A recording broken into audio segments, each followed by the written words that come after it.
जी, good morning everyone. थोड़ा सा बाहर बारिश हो रहा है तो हो सकता है उसकी वजह से आपको शोर लग रहा हो। बाकी अगर ऑडियो में ज़्यादा कोई ग्लिच हो रहा हो तो एक बार आप लोग इन्फॉर्म कर दीजिए, अगर ऑडियो ज़्यादा प्रॉब्लम कर रही हो।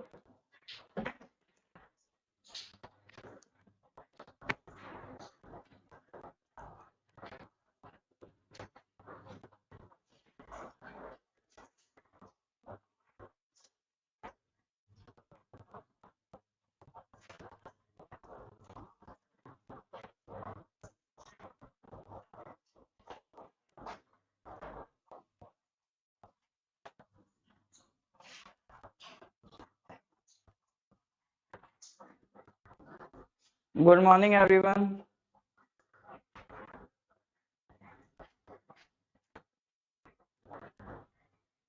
चलिए, बता रहे हैं ऑडियो ठीक है। हाँ, बस थोड़ा सा आपको जो शोर लग रहा होगा वो थोड़ा सा बारिश हो रही है बाहर, उसकी वजह से लग सकता है शोर।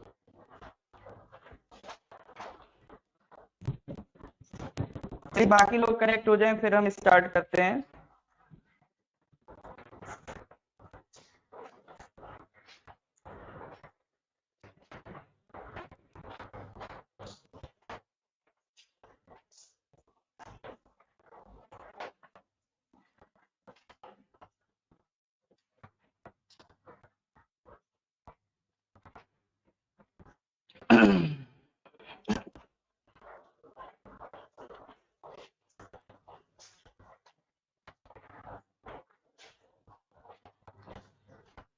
आप लोग बताइए, रिवीजन वगैरह कर रहे हैं कि नहीं कर रहे हैं, या बस अभी चल ही रहा है?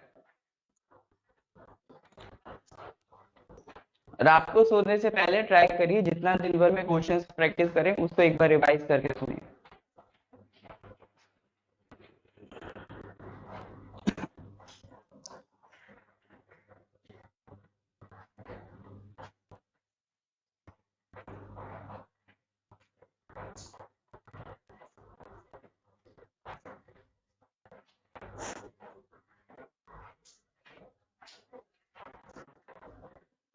मॉर्निंग आवर क्लास थोड़ा बहुत लेट है। हाँ, लोग थोड़ा सा लेट आते हैं, बाकी हम तो अपनी तरफ से देखिए अभी 8:05 हो रहा है, तो 8:05 पर हम प्रेजेंट हैं।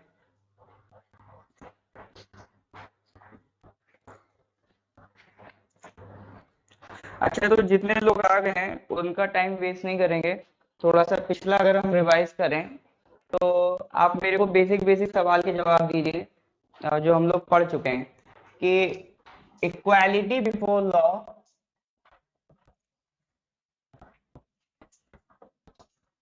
And equal protection of law, ये किस आर्टिकल में आता है? Equality before law and equal protection of law, ये किस आर्टिकल में आता है?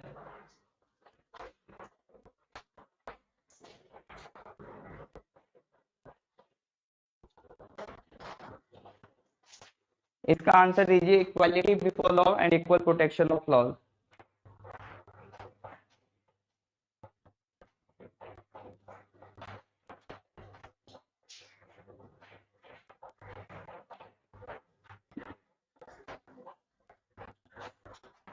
आंसर नहीं आया अभी मेरे पास।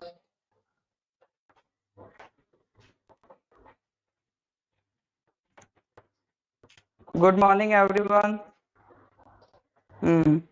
अनु जी का आंसर आ रहा है आर्टिकल 14। बहुत बढ़िया। हाँ, तो करेक्ट आंसर आपका इसका क्या होगा? Article 14, equality before law and equal protection of law, ये हमने आर्टिकल 14 में पढ़ा था।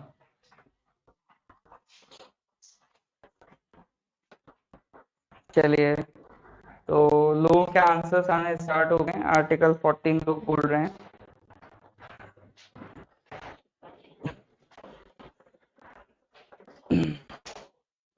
Good morning.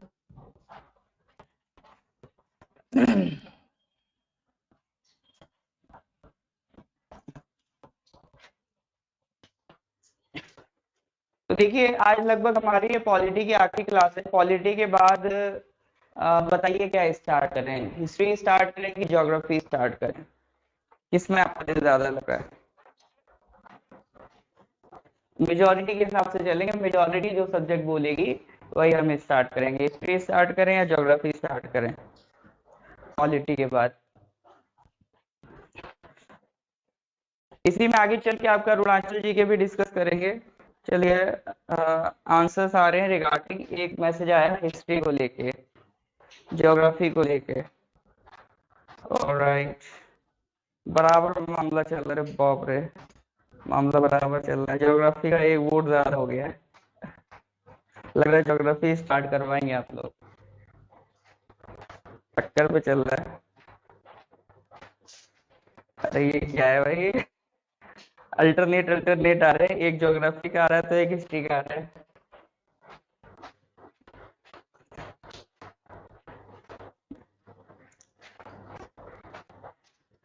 फिर भी मुझे लग रहा है ज्योग्राफी के वोट ज्यादा हैं।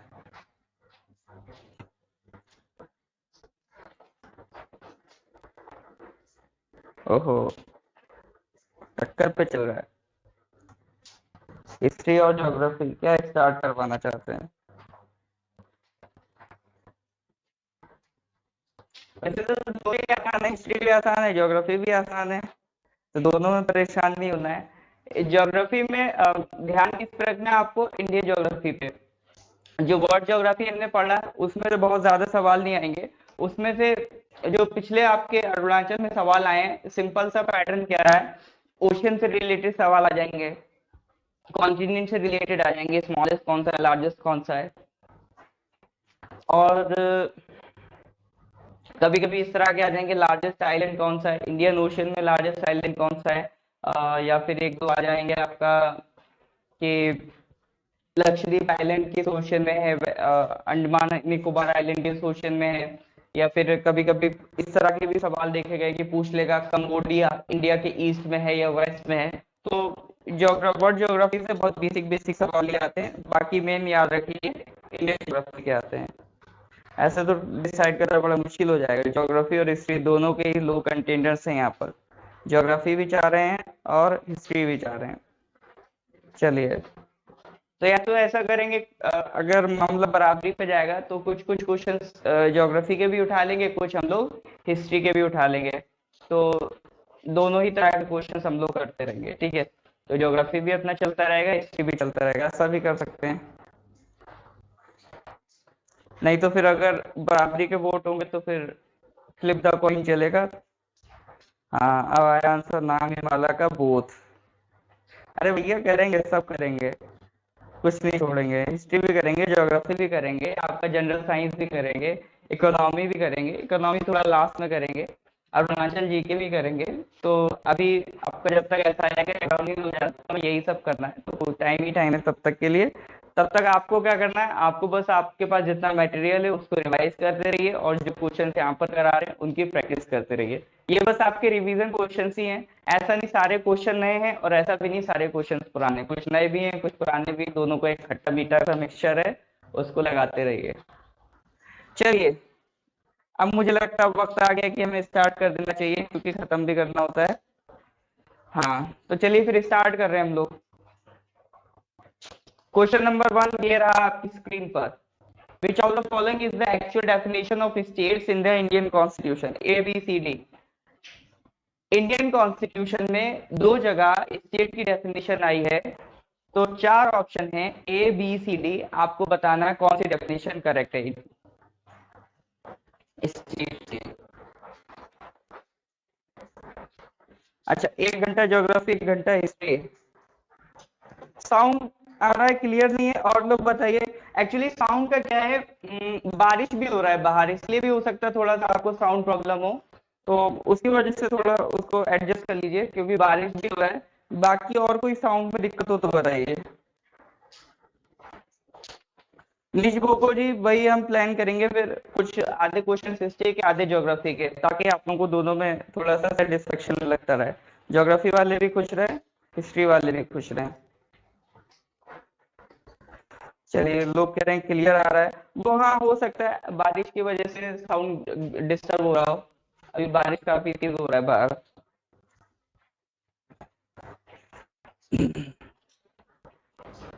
एक साधु बने साधु, जिसे एम्बियंस से मतलब नहीं रहता है, बाहर के एटमॉस्फेयर से मतलब नहीं रहता है, अपने काम में डेडिकेशन रहता है। आपको बस ऐसे पढ़ाई करनी है कि बिल्कुल आपको मतलब ही नहीं है कि दुनिया में क्या चल रहा है, बस अपना पढ़ते रहिए,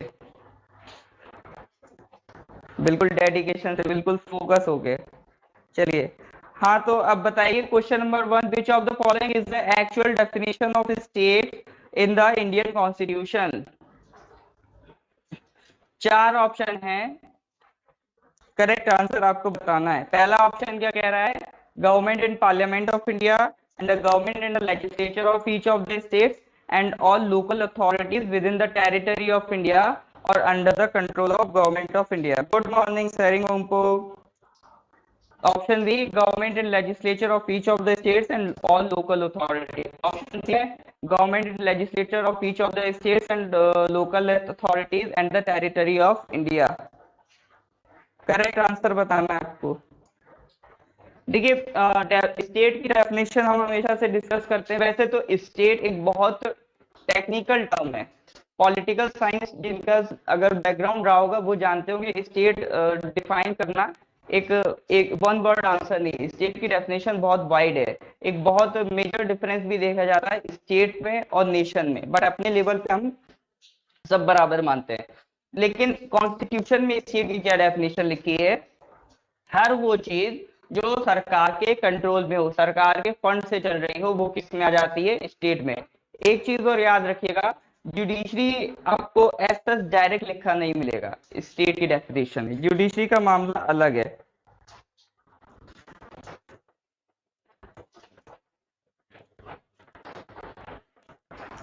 तो स्टेट की अगर हम बात करें तो आपका पार्लियामेंट भी आ जाती है, स्टेट की असेंबली भी आ जाती है, लोकल अथॉरिटीज भी आ जाती हैं, ये तीन तो है ही हैं। उसके अलावा और वो सब अथॉरिटीज जो कि इंडिया की टेरिटरी में है या फिर गवर्नमेंट के कंट्रोल में है, बाहर की भी हो लेकिन वो गवर्नमेंट के कंट्रोल में हो, जैसे हमारी एम्बेसी, तो वो भी किसकी कैटेगरी में आएंगी, डेफिनेशन ऑफ स्टेट की कैटेगरी में आएंगी। तो question number 1 correct answer is a. ये जितनी भी चीजें इसमें लिखी हैं ये सब स्टेट की डेफिनेशन है। पार्लियामेंट हो गई, असेंबली हो गई, आपका लोकल अथॉरिटीज हो गई, जो भी अथॉरिटीज इंडिया की टेरिटरी में आती है, या फिर कह सकते हैं गवर्नमेंट के कंट्रोल में आने वाली सारी अथॉरिटी वो किसका पार्ट बनेंगी, स्टेट का पार्ट बनेंगी। तो question number 1 answer is a. जो भी फंडामेंटल राइट्स लगते हैं वो हमें किसके अगेंस्ट मिलते हैं, स्टेट के अगेंस्ट। फंडामेंटल राइट्स कहते हैं ना स्टेट ये नहीं कर सकता, स्टेट वो नहीं कर सकता। तो आखिर में स्टेट है क्या, तो स्टेट की डेफिनेशन आपका आर्टिकल 12 में ऑलरेडी डिफाइंड है इन फंडामेंटल राइट्स, ये हम पढ़ चुके थे। गुड मॉर्निंग, जुड़ते जाइए। तो करेक्ट आंसर इसका क्या होगा, ए। तो जो लोग लेट आ रहे हैं वो जल्दी से नोट कर लें, question number 1 correct answer is a. अच्छा, जैसा कि मैंने कल आपसे कहा था कि अब आपको जो पीडीएफ दिया जाएगा उसमें मैं आंसर बोल्ड कर दूंगा ताकि आप समझ जाएं करेक्ट आंसर कौन है। तो पीडीएफ कब मिलेगा, क्लास होने के बाद। कल का पॉलिटी का पीडीएफ मैंने नहीं भेजा है, वो आज भेज दूंगा। पॉलिटी का भी भेज दूंगा, प्लस आपका जो ये करंट अफेयर्स पढ़ रहे हैं, सॉरी कल शाम को करंट अफेयर्स का और आज का पॉलिटी का, ये दोनों भेज दूंगा।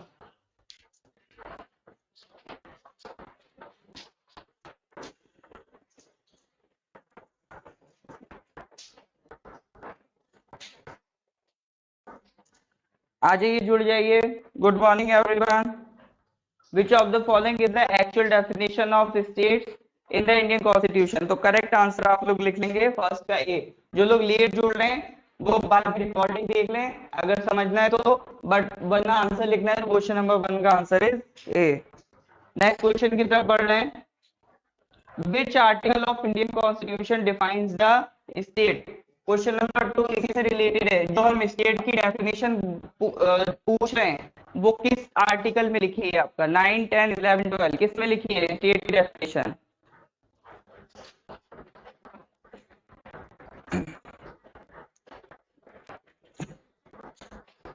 Good morning. तो आंसर आने स्टार्ट हो गए। पहला आंसर आ रहा है आर्टिकल 12। और लोग बताइए। आर्टिकल 12 और लोग बताइए।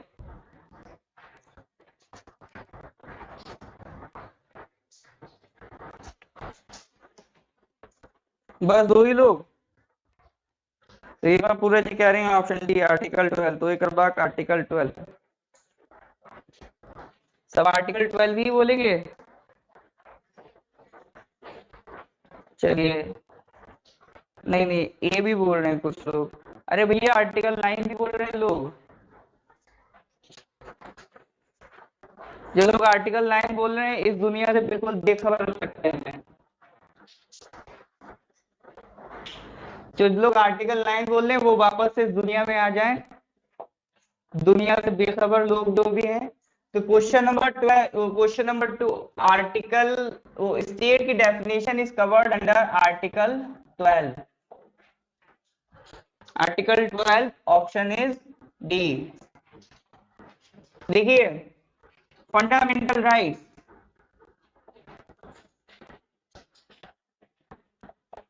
पार्ट 3 आर्टिकल 12 से 35 तक डील करता है। इसमें आर्टिकल 12 जो है वो आपका स्टेट की ही डेफिनेशन बनाता है, और जो आर्टिकल 9 है वो किस में आएगा, वो आएगा पार्ट 2 सिटीजनशिप। आर्टिकल 5 से लेकर 11 तक। तो इसमें आएगा आपका आर्टिकल 9। स्टेट की डेफिनेशन किस में आएगी, पार्ट 3 में। और स्टेट की डेफिनेशन 2 जगह मिलेगी। कहाँ कहाँ मिलेगी, एक तो आपको आर्टिकल 12 में मिलेगी, और उसके बाद अगर आप पार्ट 4 पढ़ेंगे, पार्ट 4 में directive principles of state policy. तो पार्ट 4 में अगर आप जाएंगे तो पार्ट 4 आपका डील करता है आर्टिकल 36 से लेकर आर्टिकल 51। तो इसमें आर्टिकल 36 से 51। तो इसमें जो आपका आर्टिकल 36 है वो भी स्टेट की डेफिनेशन बताता है, और दोनों डेफिनेशन बिल्कुल सेम है। जो आर्टिकल 12 में लिखी है, जो आर्टिकल 36 में लिखी है, दोनों में स्टेट की डेफिनेशन बिल्कुल सेम है। तो हो सकता है आर्टिकल ऑप्शन में आर्टिकल 12 की जगह आर्टिकल 36 दे दे तो आपको इसको भी करेक्ट मानना है। तो दो जगह ऐसी डिजाइन है, एक आर्टिकल 12 में और पार्ट 3, एक बार आर्टिकल 36 में और पार्ट 4। इसको थोड़ा सा ध्यान रखेंगे। चलिए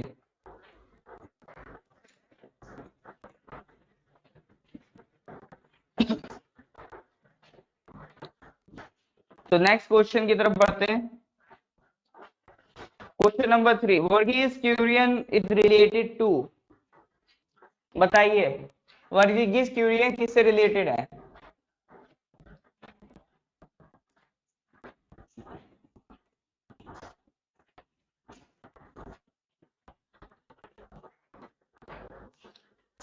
आंसर नहीं आया अभी तक। वर्गीज क्यूरियन किससे रिलेटेड है? करेक्ट आंसर बताइए।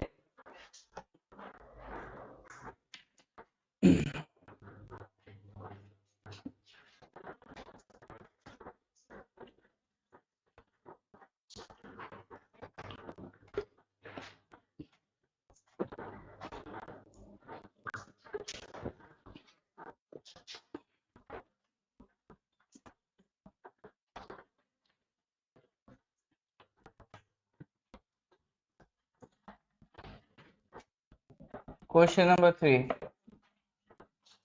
वर्गीज क्यूरियन कहलाते हैं फादर ऑफ व्हाइट रेवोल्यूशन। तो इसका करेक्ट आंसर है he is related with white revolution. White revolution क्या है? जब आपका डेयरी के प्रोडक्ट्स, मिल्क के प्रोडक्ट्स, उसमें हमने एक इंक्रीमेंट करवाया, आपका जो मिल्क का प्रोडक्शन इंडिया में बढ़ता है, तो उसी को हम क्या कह देते हैं? White revolution. और उसके लिए सबसे ज्यादा जो रिस्पॉन्सिबल पर्सन है वो वर्गीज क्यूरियन है, इसीलिए उनको फादर ऑफ व्हाइट रेवोल्यूशन भी कहा जाता है। तो ये भी याद रखना है, ठीक है? वर्गीज क्यूरियन से related father of White revolution. और तो और साथ में याद रखेंगे, ये व्हाइट रेवोल्यूशन को हम ऑपरेशन फ्लड भी कहते हैं। ये लास्ट ईयर त्रिपुरा पीसीएस का सवाल है, उसमें पूछा था ऑपरेशन फ्लड किससे रिलेटेड है। तो ये व्हाइट रेवोल्यूशन को हम ऑपरेशन फ्लड भी कहते हैं। तो दोनों ही चीजें थोड़ा सा दिमाग में रखिए। ऑपरेशन फ्लड पूछे, व्हाइट रेवोल्यूशन पूछे, उनसे रिलेटेड कौन पर्सन है? Verghese Kurien, he is the father of White Revolution. अच्छा, इसी तरह से ग्रीन रेवोल्यूशन के फादर किसे कहते हैं इंडिया में ग्रीन रेवोल्यूशन का फादर किसे कहते हैं?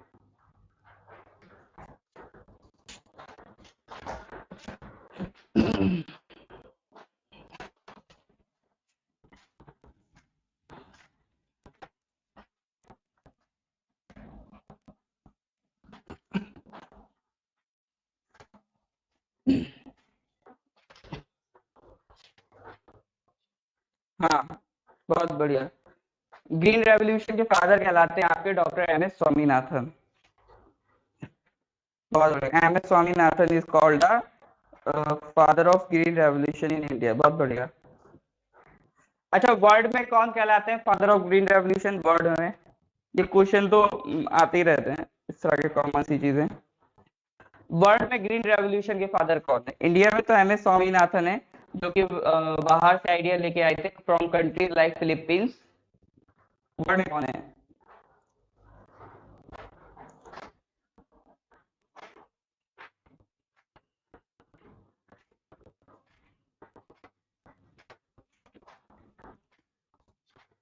डॉक्टर नॉर्मन बोलो। बढ़िया, डॉक्टर नॉर्मन बोलो आप कह सकते हैं कि father of green revolution in the world है। तो उन्हीं के कंसेप्ट को एम एस स्वामीनाथन ने इंडिया के कॉन्टेक्स्ट में अप्लाई कर रहा है। तो इंडिया में हम किसको मानते हैं? एम एस स्वामीनाथन को। बट वर्ल्ड में अगर हम बात करेंगे तो आपको डॉक्टर नॉर्मन बोलो। बढ़िया, बहुत बढ़िया। चलिए चलिए लोग आ गए आप। ओके,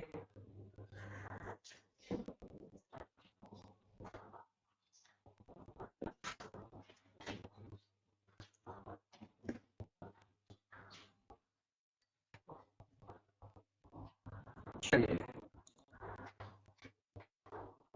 आगे बढ़ते हैं।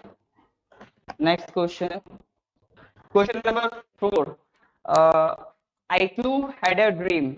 ये किताब किसने लिखी है? Question number 4, I too had a dream, ये किसने लिखी थी? इसका ऑथर कौन है?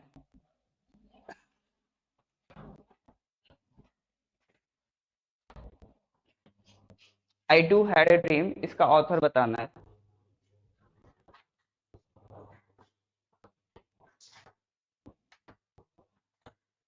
तो आंसर आना स्टार्ट हो गए। ताकि जी कह रहे हैं ए, लोग कह रहे हैं good morning, very good morning. तो करेक्ट आंसर बताइए, who written the book I too had a dream? Grammatically wrong statement है, हैड आना चाहिए, who had written the book. चलिए कोई नहीं, जीके चल रहा है, ग्रामर नहीं चल रहा है। तो आई टू हैड ए ड्रीम किसने लिखी है? सब की आंसर वर्गीज क्यूरियन है। पार्थ मिगदुआन कह रहे हैं सी, एपीजे अब्दुल कलाम। एपीजे अब्दुल कलाम की तो कुछ ही बुक्स है जो बहुत फेमस हैं। ओपांग जियांग कह रहे हैं नो आइडिया, कोई बात नहीं, but get an idea, if you don't have an idea then get an idea. Alright, idea मतलब आइडिया की सिम खरीदने की बात नहीं हो रही है, वरना आपको आइडिया का प्रमोशन चल रहा है। कुछ दिन पहले जियो का चल रहा था कि जियो का रिचार्ज कराना है, पता चला टेलीकॉम इंडस्ट्री को प्रमोट करा कर लगे हैं।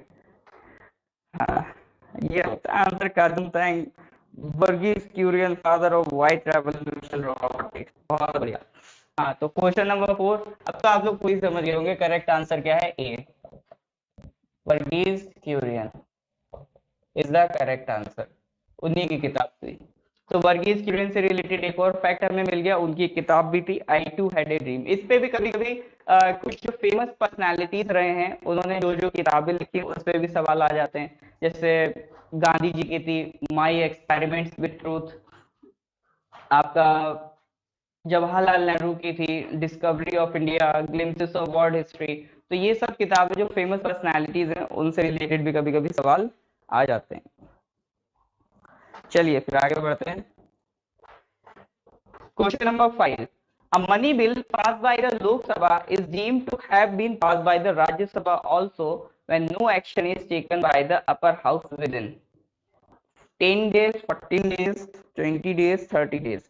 क्वेश्चन समझिए, अगर क्वेश्चन लंबा लग रहा है तो ब्रेक करिए। अब मनी बिल, कौन से बिल की बात हो रही है? मनी बिल की। मनी बिल एक स्पेशल टाइप का बिल होता है, जिसमें हमने क्लास में ही पढ़ा था कि मनी बिल क्या होता है। जनरली वो बिल होते हैं जो फाइनेंस या टैक्सेस से डील करते हैं। तो इसमें राज्यसभा में ये बस डिस्कस होता है, पास होने की जरूरी नहीं है। वो अगर लोकसभा से पास हो गया बस इतना काफी है, फिर उसकी प्रोसेस ऑटोमेटिक चलती है। तो मनी बिल के केस में क्या है, वो जब लोकसभा से पास हो जाता है तो वो राज्यसभा जाता है, लेकिन राज्यसभा में वो लोग उसमें उसे रोक नहीं सकते। उनके पास कुछ टाइम पीरियड दे दिया जाता है कि इतने सर्टेन टाइम में आपको वो बिल डिस्कस करके वापस भेज देना है, ठीक है, और या फिर डिस्कस करके पास कर देना है। और अगर आप उस सर्टेन टाइम में पास नहीं करेंगे तो मान लिया जाएगा कि वो बिल आपने पास कर दिया है। यानी अल्टीमेटली राज्यसभा बस उसको डिस्कस कर सकती है। अगर उन्हें कुछ लग रहा है चेंजेस रिकमेंड करने, तो चेंजेस रिकमेंड कर सकती है, बट वो भी लोकसभा के ऊपर है, वो उसे माने चाहे ना माने। तो मनी बिल के केस में राज्यसभा की सारी पावर ऑलमोस्ट मान के चली नील है। तो राज्यसभा के पास मनी बिल के केस में कोई पावर नहीं है। तो वही क्वेश्चन 5 है। क्वेश्चन 5 पूछ रहा है कि जब मनी बिल राज्यसभा के पास जाता है तो कितने दिन रुकता है?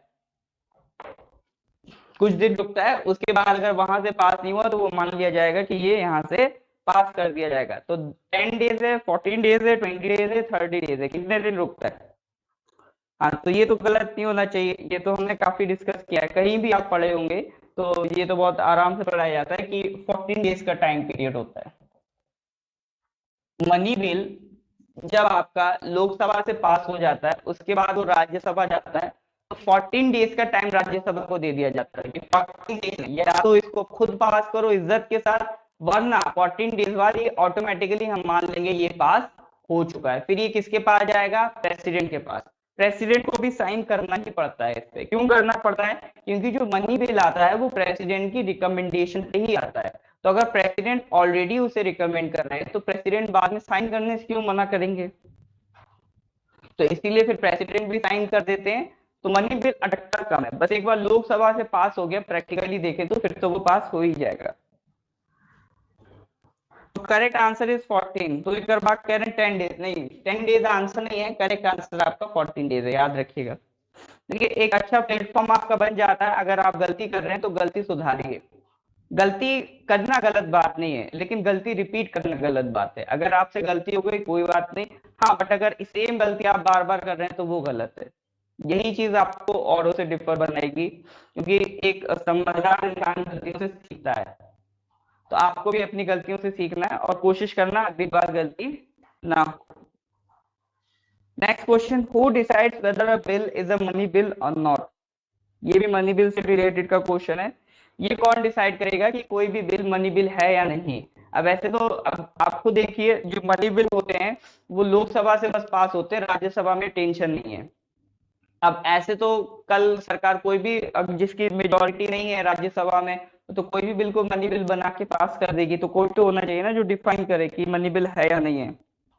तो ए और सी दो में लोगों को डाउट हो रहा है। हाँ, अब ज्यादातर आंसर आना स्टार्ट हो गए सी। आप लोग चाहे चाहे तो एक बार अपना पॉलिटी वगैरह का भी कॉपी साथ में रख के देख सकते हैं।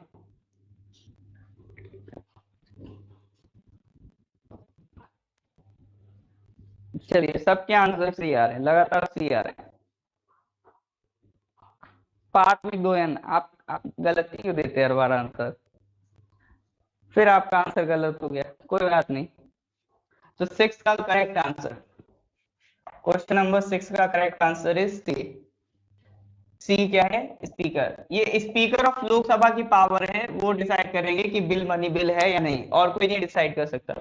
प्रेसिडेंट वगैरह कोई कुछ नहीं कर सकता। कौन डिसाइड करेगा, स्पीकर ऑफ लोकसभा। तो सारी पावर किसके हाथ में, स्पीकर ऑफ लोकसभा के हाथ में। Speaker of Lok Sabha he decide करेगा ये बिल मनी बिल है या नहीं है। क्लियर है।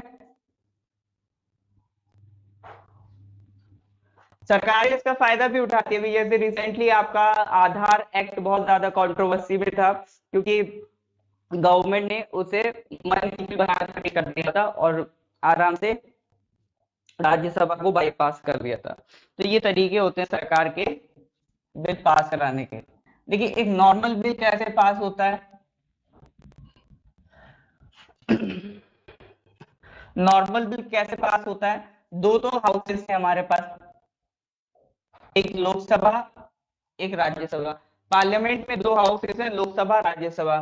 तो कोई भी बिल अगर एक ऑर्डिनरी बिल है तो वो या तो लोकसभा में भी इंट्रोड्यूस हो सकता है या राज्यसभा में भी हो सकता है। मान लेते हैं लोकसभा में इंट्रोड्यूस हुआ तो उस पर पहले लोकसभा में डिस्कशन होगा।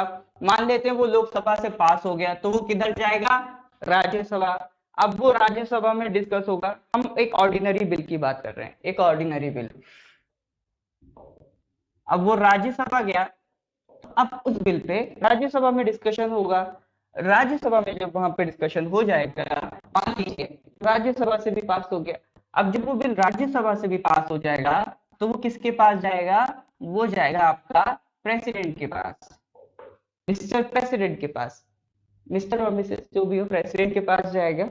अब प्रेसिडेंट क्या करेंगे, यहाँ पर प्रेसिडेंट के पास कितने ऑप्शन है।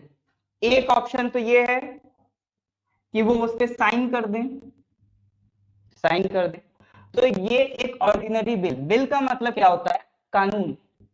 जो भी हमें कानून बनाना होता है तो सबसे पहला काम क्या करते हैं हम, कोई भी कानून बनाना होगा तो सबसे पहले क्या करेंगे,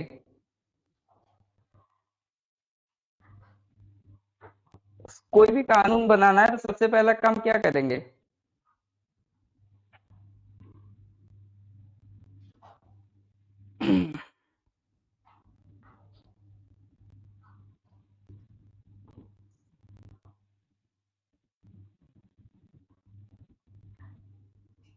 ड्राफ्ट करेंगे, उसको टाइप करेंगे। सबसे पहला काम क्या करेंगे, टाइप करेंगे। तो टाइप करेंगे तो एक पेपर पे टाइप करेंगे।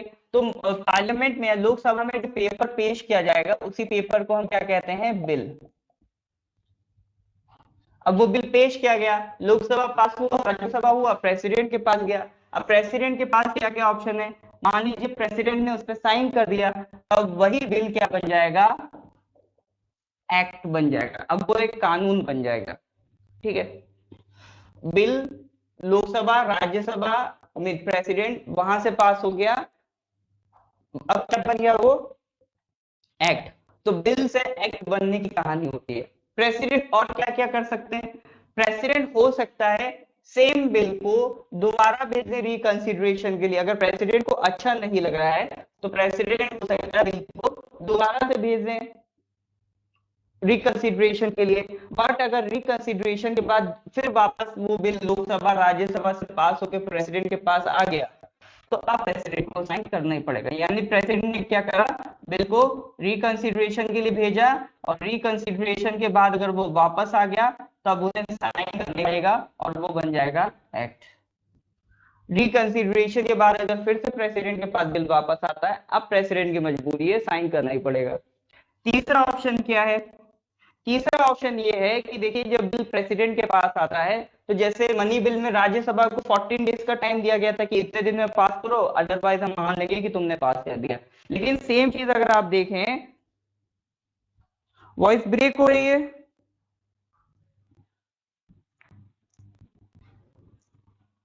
वो हो सकता है देखिए थोड़ा सा इधर आज बारिश का भी प्रॉब्लम है।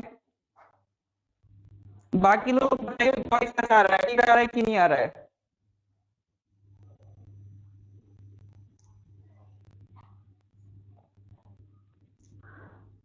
बाकी लोग एक बार देख लीजिए।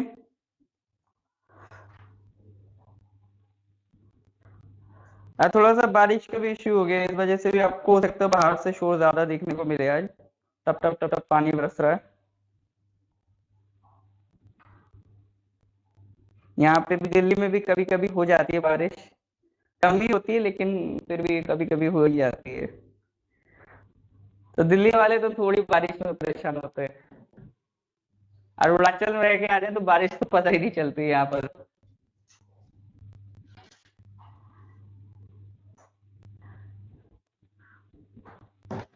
क्या हुआ, इसमें मैसेज रुक गए शायद।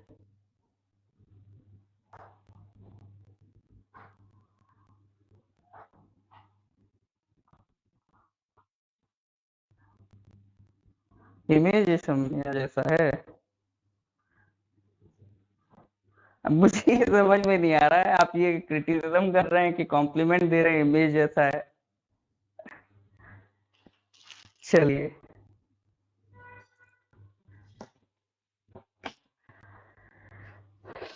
तो मैं क्या कह रहा था, अगर बिल रिकंसिडरेशन के लिए जाता है फिर साइन होता है तो वो क्या बन जाता है, एक्ट बन जाता है। तीसरा ऑप्शन क्या है, तीसरा ऑप्शन है कि देखिए प्रेसिडेंट के पास कोई टाइम लिमिट नहीं कि आपको 10 दिन या 15 दिन में बिल को साइन करके ही देना है, ऐसी कोई टाइम लिमिट नहीं है। तो इस केस में प्रेसिडेंट चाहे तो बिल को अपने पॉकेट में डाल के भूल जाए, कोई मजबूर नहीं कर सकता कि आपको बिल को साइन करना ही करना है। तो उसको कहते हैं पॉकेट वीटो। अब वो बिल अगर प्रेसिडेंट की जेब में पड़ा रहेगा तो कुछ टाइम बाद 5 साल का टाइम पीरियड लोकसभा का होता है, तो अगर 5 साल बीत गए लोकसभा की और वो बिल पास नहीं हुआ तो वो बिल लैप्स कर जाएगा, अब उस बिल का कोई मतलब नहीं रहा। ऐसा ही एक बार हो चुका है जब आपके प्रेसिडेंट थे ज्ञानी जर्नैल सिंह, पोस्ट ऑफिस का बिल था, वो उसको ले जाके अपनी पॉकेट में रखिए, वो बिल पास ही नहीं हुआ आज तक। ठीक है, ऐसा भी होता है, ऐसा भी पॉसिबल होता है कि प्रेसिडेंट अपना बिल पॉकेट में रख के भूल जाए, इसी को कहते हैं प्रेसिडेंट की पॉकेट वीटो। इसीलिए ये भी कहते हैं इंडिया की प्रेसिडेंट की बहुत डीप पॉकेट्स हैं, और वो चाहे तो किसी बिल को नहीं पास करना उसे तो भूल जाए, वो बिल पड़ा रहेगा, कुछ नहीं, कोई कुछ नहीं कर पाएगा। चलिए, तो ये कुछ एक तरीका था ऑर्डिनरी बिल पास कराने का। और वहीं पर अगर आपका मनी बिल होता है तो मनी बिल के केस में क्या होता है, मनी बिल के केस में सबसे पहले तो आपको रिकमेंडेशन लेनी पड़ती है फ्रॉम प्रेसिडेंट। ठीक है, मनी बिल के केस में रिकमेंडेशन आप लेंगे किससे, प्रेसिडेंट से। उसके बाद वो बिल ओनली लोकसभा में इंट्रोड्यूस हो सकता है। ठीक है, बिल सिर्फ लोकसभा में इंट्रोड्यूस हो सकता है। लोकसभा के बाद लोकसभा से पास हो जाएगा, राज्यसभा जाएगा। अब राज्यसभा को यहाँ बहुत बेइज्जत किया जाता है, उनसे कहा जाता है 14 डेज है, डिसाइड कर लो पास करना है कि नहीं करना, नहीं करना चाहते हो तो हम ऑटोमेटिकली मान लेंगे 14 डेज बाद कि तुमने पास कर दिया है। राज्यसभा वाले भी कहते हैं कर ही दो, अपनी इज्जत अपने हाथ में। तो फिर राज्यसभा से भी पास हो जाएगा, फिर प्रेसिडेंट के पास जाएगा, फिर प्रेसिडेंट भी सीधा उसको साइन कर देंगे, फिर प्रेसिडेंट ये सब पावर आवर नहीं लगाएंगे, वो जल्दी से बन जाएगा एक्ट। तो मनी बिल बहुत तेजी से काम करते हैं। हाँ, पावर तो बहुत अच्छी है। ऐसा नहीं कि प्रेसिडेंट के पास बिल्कुल पावर नहीं, प्रेसिडेंट के पास पावर है। और इस बात का हमेशा से ध्यान रखेंगे कि एग्जाम में हो सकता है आपसे इस तरह की बातें कबूलवाने की कोशिश करे कि प्रेसिडेंट की पोस्ट तो बिल्कुल फर्जी पोस्ट है, रबर स्टैम्प की तरह काम करता है प्रेसिडेंट। तो आपको कहना ऐसा नहीं है, प्रेसिडेंट की भी अपनी खुद की पावर होती है। कई बार प्रेसिडेंट डेमोक्रेसी को बचाते हैं। इंडिया के प्रेसिडेंट के पास पावर है, वो प्रधानमंत्री से क्वेश्चन कर सकता है, ये पावर कम नहीं होती है। तो हर एक प्रेसिडेंट पास पावर्स हैं। तो एग्जाम रिलेटेड कभी भी इंटरव्यू में इस तरह का क्वेश्चन आए कि वो कहें कि प्रेसिडेंट की पोस्ट का कोई सिग्निफिकेंस नहीं है, तो आपको हमेशा डिनाई करना है। अगर वो पूछे राज्यसभा का सिग्निफिकेंस नहीं है, तो उसको डिनाई करना है। आपको एक्सप्लेन करना है कि राज्यसभा का भी रोल है, प्रेसिडेंट का भी रोल है। वहां पर वो आपको चेक कर रहे होते हैं। चलिए next question. Question number 7, highest legal officer of the union government of India. जल्दी से आंसर बताइए इसका। ये हम पहले भी डिस्कस कर चुके हैं, बस पहले लीगल की जगह हमने वर्ड यूज करा था लॉ ऑफिसर। तो बताइए जल्दी से, हाईएस्ट लीगल ऑफिसर।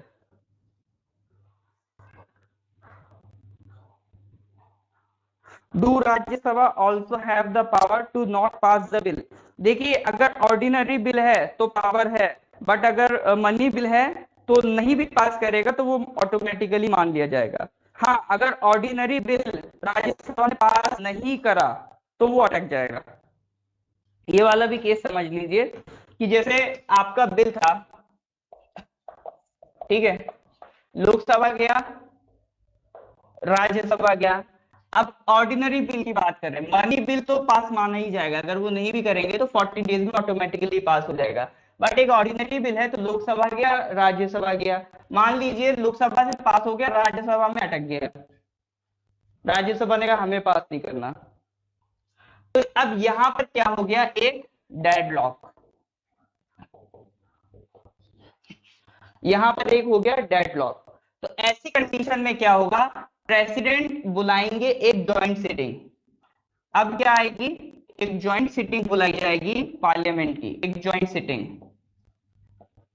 और जॉइंट सिटिंग में कौन कौन पार्टिसिपेट करेगा, आपका लोकसभा राज्यसभा दोनों एक साथ बैठेंगे, लोकसभा भी बैठेगी, राज्यसभा भी बैठेगी इस जॉइंट सिटिंग में। जॉइंट सिटिंग कौन बुलाएगा, प्रेसिडेंट बुलाएंगे, ठीक है। और जॉइंट सिटिंग का प्रिसाइडिंग ऑफिसर कौन होगा, क्योंकि लोकसभा में स्पीकर होता है, राज्यसभा में चेयरमैन होता है। अब इसमें तो दोनों मिलके बैठ रहे हैं, तो इसका प्रिसाइडिंग ऑफिसर कौन होगा, इसका प्रिसाइडिंग ऑफिसर आपका स्पीकर होता है, स्पीकर यहाँ पर प्रिसाइडिंग ऑफिसर होगा। अब इस जॉइंट सिटिंग में जो भी फैसला लिया जाएगा, अगर बिल जॉइंट सिटिंग में पास हो गया तो उसे पास माना जाएगा, और जॉइंट सिटिंग में वो फेल हो गया तो फिर वो बिल वहीं खत्म हो जाएगा, दोबारा कोई उसकी बात नहीं करेगा। तो ये यूज होता है जब डेडलॉक हो जाए। ऐसा भी हो सकता है लोकसभा से पास हो जाए, राज्यसभा से ना हो, या फिर अगर वो बिल पहले राज्यसभा में इंट्रोड्यूस हुआ हो तो हो सकता है लोकसभा से पास ना हो। तो इस तरह का कभी डेडलॉक आ जाता है, तो इसके लिए हम क्या लगा देते हैं, आपका ज्वाइंट सिटिंग। चलिए, हाँ, तो करेक्ट आंसर आने स्टार्ट हो गए। Who is the legal officer of the union government of India. Correct answer is attorney general. Attorney general कौन से आर्टिकल में लिखा है, ये भी बता दीजिए।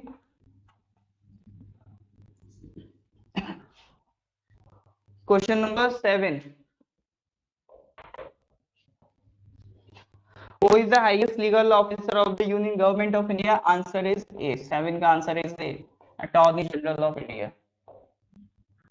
अटॉर्नी जनरल किस आर्टिकल में आते हैं, बढ़िया, आर्टिकल भी आने स्टार्ट हो गए। Is covered under, it is covered under article 76। Attorney general किसके अंडर आते हैं, आर्टिकल 76।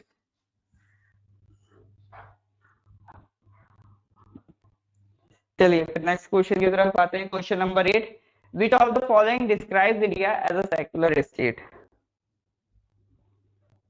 सेक्युलर स्टेट कौन कहता है इंडिया को, इनमें से ए बी सी या डी। करेक्ट आंसर बताना है।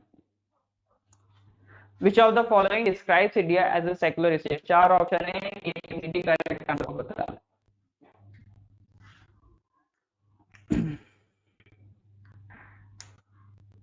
चलिए, बी ऑप्शन भी कह रहे हैं कुछ लोग। बी क्या है? DPSP, directive principles of state policy. अच्छा, जो कह रहे हैं directive principles of state policy, वो बता सकते हैं कि किस आर्टिकल में है सेक्युलर इंडिया लिखा हुआ?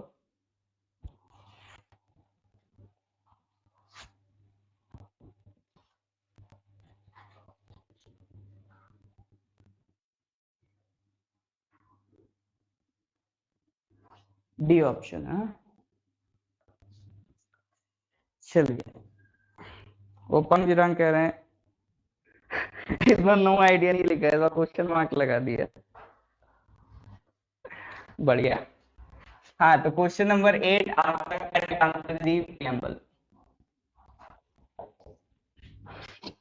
ऑप्शन ए था फंडामेंटल राइट्स। फंडामेंटल राइट्स में सेक्युलरिज्म है।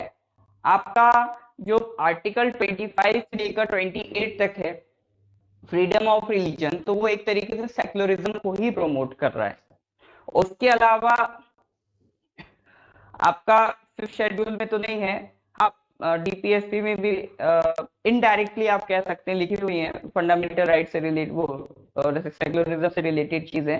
बट प्रियम्बल की अगर हम बात करें तो प्रियम्बल में डायरेक्टली लिखा हुआ है सेक्युलर वर्ड। ठीक है, क्या क्या लिखा? Sovereign, socialist, secular, democratic, Republic. Secular word बाद में ऐड किया गया था, लेकिन ऐसा नहीं है कि उससे पहले हम सेक्युलर नहीं थे, सेक्युलर थे। अगर हम किसी को बिलीफ, थॉट, वर्शिप की लिबर्टी देते हैं, ये ऑलरेडी पहले से कॉन्स्टिट्यूशन में लिखी थी, तो वो एक तरीके से सेक्युलरिज्म ही डिफाइन हो रहा है। बट इंदिरा गांधी ने उसको 42nd अमेंडमेंट से अलग से लिखवा दिया था सेक्युलर वर्ड। वो अब उनके पॉलिटिकल रीजंस थे जो सेक्युलर वर्ड ऐड करवाया था। तो हालांकि फिर इसका मतलब इतना तो क्लियर है कि सेक्युलर वर्ड डायरेक्ट आपको कहाँ मिल रहा है? प्रियम्बल में। तो correct answer is D. Preamble में आपको डायरेक्टली सेक्युलर वर्ड लिखा मिलेगा। आर्टिकल 73 फिफ्थ शेड्यूल में नॉर्थ ईस्टर्न स्टेट्स नहीं है, अदर शेड्यूल एरियाज हैं। जो नॉर्थ ईस्टर्न स्टेट्स के जो एरियाज हैं वो आपका सिक्स शेड्यूल में, वो फिफ्थ में नहीं है। नॉर्थ ईस्टर्न स्टेट्स आपको सिक्स शेड्यूल में मिलेंगे। Next question number 9, which government of India has the most influence on the current constitution of India? ये बहुत आसान सवाल है, ABCD चार ऑप्शन है, करेक्ट आंसर बताइए। सबसे ज्यादा इन्फ्लुएंस किसका है?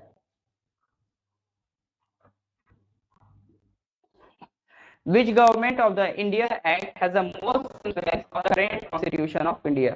Government of India Act 1935, Pitt Singh Act 1784, Government of India Act 1919, Indian Constitution Act 1909. You have to tell which Government of India Act has the most influence. मतलब सबसे ज्यादा majority of the constitution हमने किस कानून से उठाया है, ये आपको बताना है। तो मुझे नहीं लगता ये आप लोग गलत करेंगे। हाँ, तो गलत नहीं करना है, करेक्ट आंसर जल्दी से बताइए। बहुत आम सवाल है, बहुत कॉमन सा सवाल है। क्वेश्चन नंबर क्या है? ये क्वेश्चन नंबर है 9। क्वेश्चन नंबर 9 जल्दी से बताइए, जल्दी से।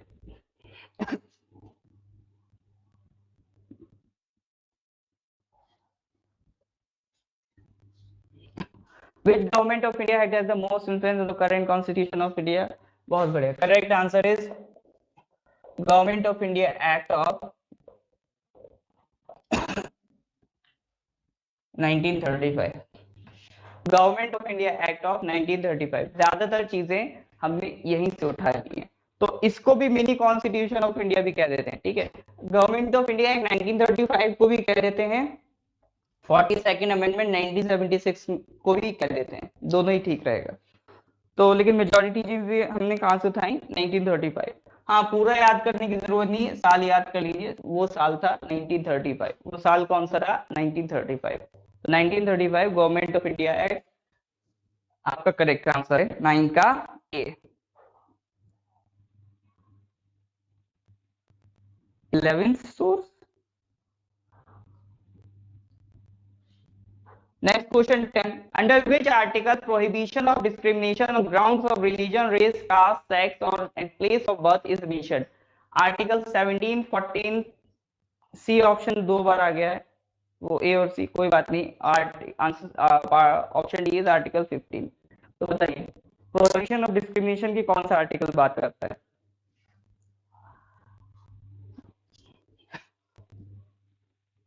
प्रोहिबिशन ऑफ डिस्क्रिमिनेशन की बात करता है आपका कौन सा आर्टिकल? दो बार इसको हम डिस्कस कर चुके हैं क्लास में, कल रात में भी ये चीज डिस्कस करी थी। तो करेक्ट आंसर आपका आना चाहिए।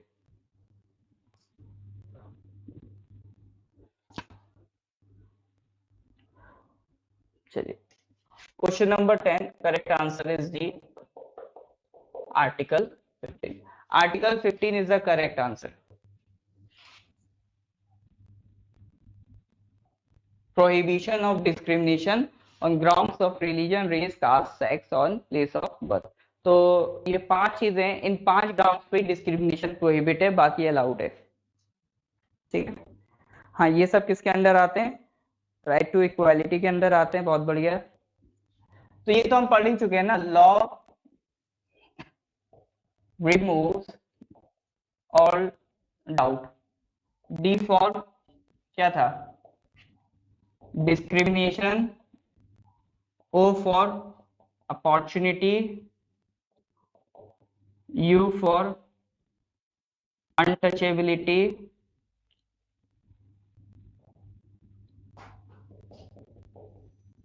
और T for titles। ठीक है, तो यहां तक तो हम पढ़ ही चुके थे। लॉ रिमूव्स ऑल डाउट, तो लॉ क्या हो गया? Equality before law, article 14। ये डी वाला आर्टिकल 15, ये ओ वाला article 16। Let me use another pen. U वाला आर्टिकल 17 और टी वाला आर्टिकल 18। ठीक है, 14 से लेकर 18 तक ये आपका आर्टिकल हमने याद करे थे। इसी में आज थोड़ा सा और एक्स्ट्रा ऐड कर दें। आगे का स्टेटमेंट याद रखिए, law removes all doubt, gives 6 freedom. ठीक है, लॉ क्या करता है? सारे डाउट रिमूव करता है और क्या देता है? 6 फ्रीडम देता है, 6 फ्रीडम। तो वो 6 फ्रीडम आपकी किसके अंडर आ जाती हैं? वो 6 फ्रीडम आ जाती हैं अंडर आर्टिकल 19। तो आर्टिकल 19 किसकी बात करता है? 6 फ्रीडम्स की बात करता है। स्पीच, असेंबली, एसोसिएशन, मूवमेंट और रेजिडेंस और आपका प्रोफेशन। ठीक है, ये 6 फ्रीडम होती हैं कवर्ड अंडर आर्टिकल 19। तो स्टेटमेंट पूरा क्या था? Law gives, law removes all doubt, gives 6 freedom. इसके बाद फिर and for clear, clear word याद रखेंगे। ठीक है, आर ये क्लियर वर्ड।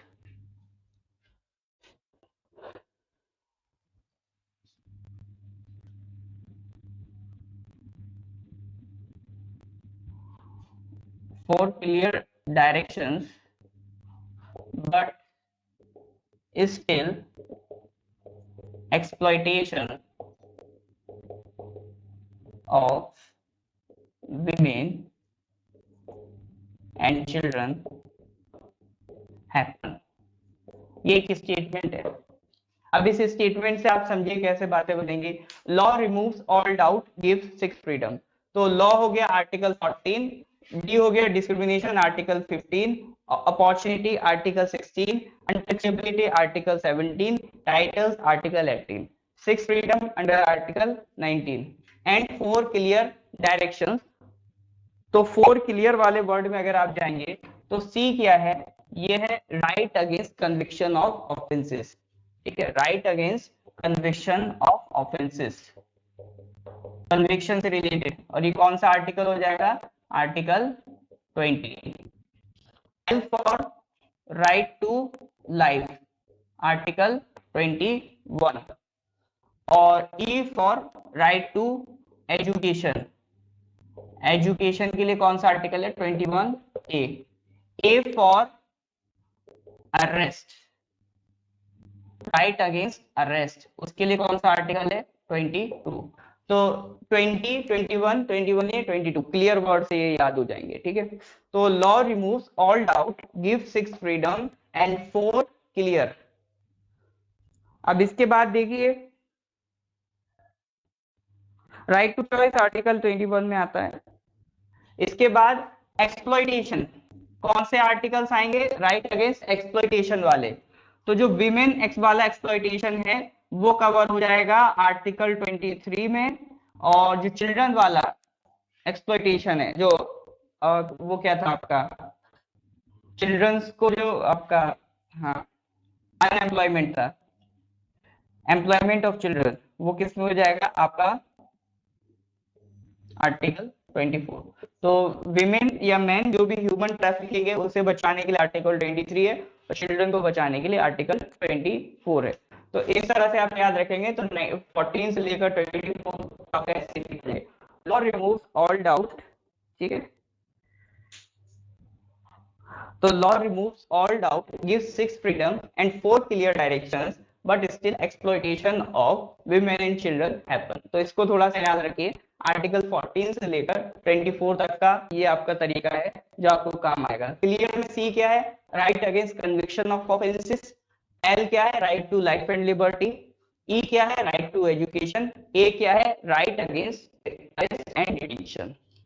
तो एक एक वर्ड भी अगर आपको याद रहेगा कि सी कन्विक्शन, तो आपको चीजें याद आ जाएंगी। राइट अगेंस्ट अरेस्ट ए हो गया आपका, ठीक है। तो इससे आप क्या सारे आर्टिकल्स कवर हो जाएंगे। तो यहाँ 14 से 24 तक की तो कहानी हम समझ चुके हैं। इसके बाद 6 फ्रीडम्स थी, ठीक है। 6 फ्रीडम्स कौन कौन सी आपका, ये 6 फ्रीडम्स के लिए भी मैं कुछ बताना चाहूंगा।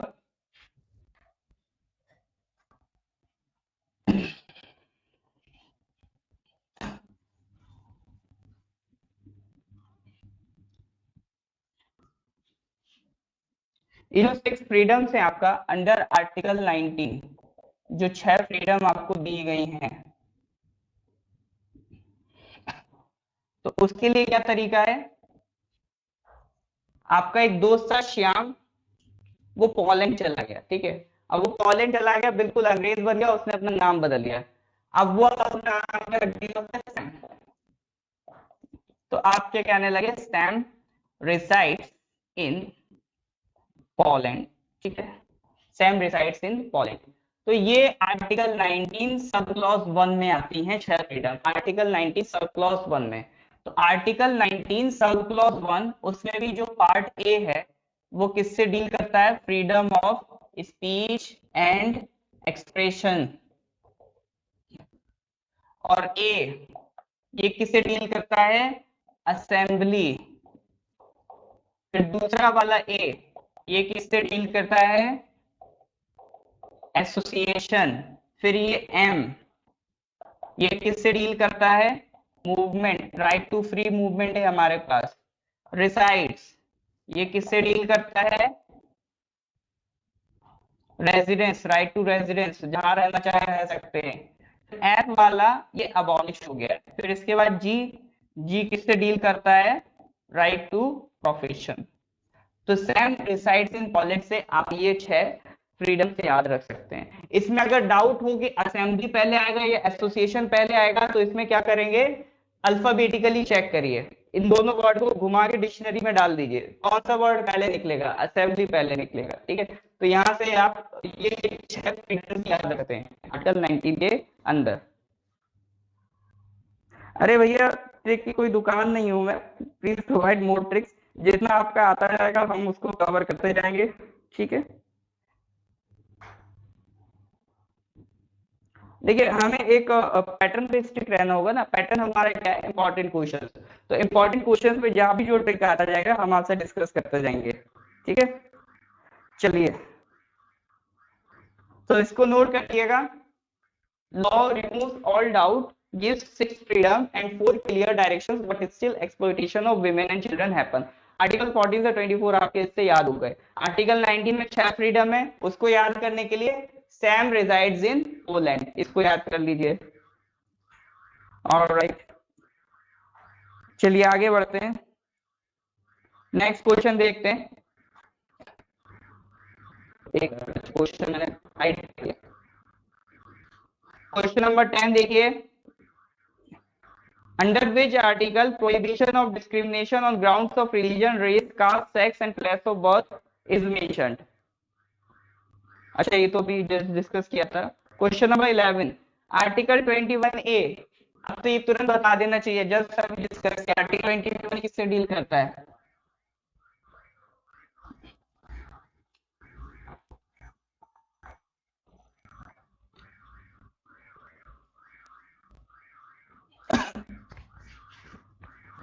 आर्टिकल 21A किससे डील करता है?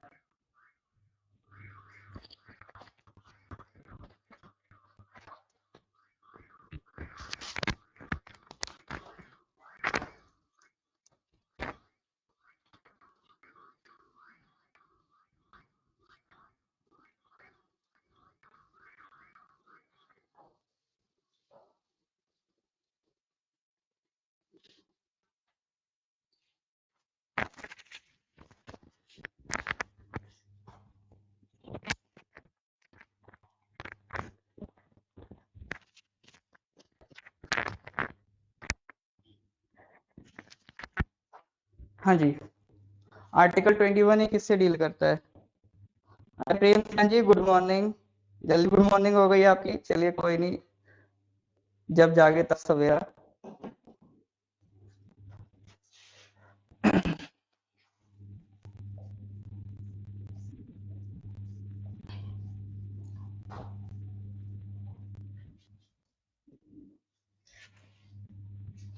हाँ जी, क्या था क्वेश्चन? आर्टिकल 21A सिंपल सा है, ऑप्शन भी करेक्ट है, अभी देखा था।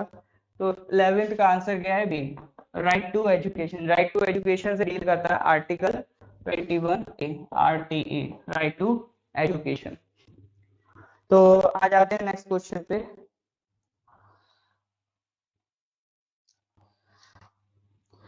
आपको छोड़ के क्यों है वो पुंजीराम? सभी ऑफिसर्स हैं। देखिए, अगर आप पहले अपने आप को पहचानेंगे नहीं तो बनेंगे कैसे? सबसे पहला काम तो यही ना कि आप अपने आप को खुद को ऑफिसर मानिए।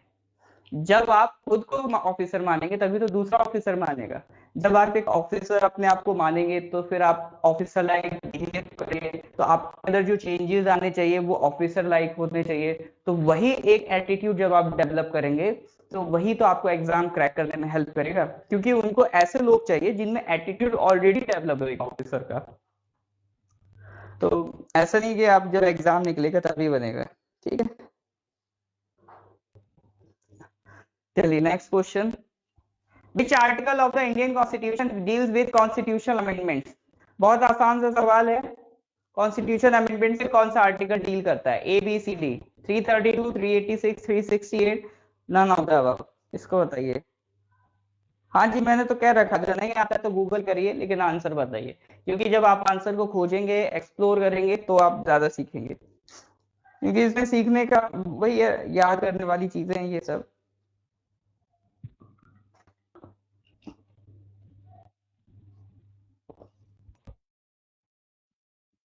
बढ़िया।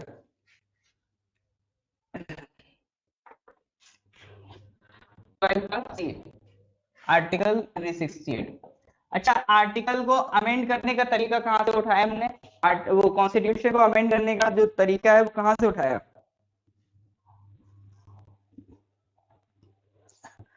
सस्पेंशन, वो हाँ, इसको अमेंड करने का तरीका हमने कहाँ से उठाया? All right, borrowed from south Africa, south Africa से उठाया। चलिए, इसके अलावा देखिए, जो सोर्सेस ऑफ कॉन्स्टिट्यूशन है उससे रिलेटेड और क्या क्या पूछ लेता है, जैसे आपसे ये पूछ सकता है fundamental rights, preamble, judicial review, ये बहुत इंपॉर्टेंट है, और इंटीग्रेटेड या फिर कह दीजिए इंडिपेंडेंट जुडिशरी। ये हमने कहाँ से उठाई है ये सारी चीजें? Fundamental right, preamble, judicial review, integrated independent judiciary, ये सारी चीजें हमने कहाँ से उठाई हैं? बहुत बढ़िया। ये सारी चीजें हमने कहाँ से उठाई हैं? ये सब हमने उठाया है यूएसए। देखिए, हर वो चीज जहां पर आपको लगे जनता को पावर मिल रही है, जैसे फंडामेंटल राइट्स है, प्रियम्बल है, ये सब जनता को तो पावर दे रहे हैं। आपका जुडिशियल रिव्यू है, कानून को चेक करना है। आपका जो जुडिशरी अगर इंडिपेंडेंट होगी तो इनसे फायदा किसको होगा? सिटीजन को होगा। तो जहां भी ऐसी चीजें दिखे जहां से सिटीजन को फायदा मिल रहा है, तो वो हमने कहाँ से उठाए हैं? यूएसए से उठाएंगे। ठीक है, जहां भी आपको दिखे कि फायदा किसको हो रहा है, सिटीजन को हो रहा है, वो हमने चीज कहां से उठाई है? यूएसए से उठाई है।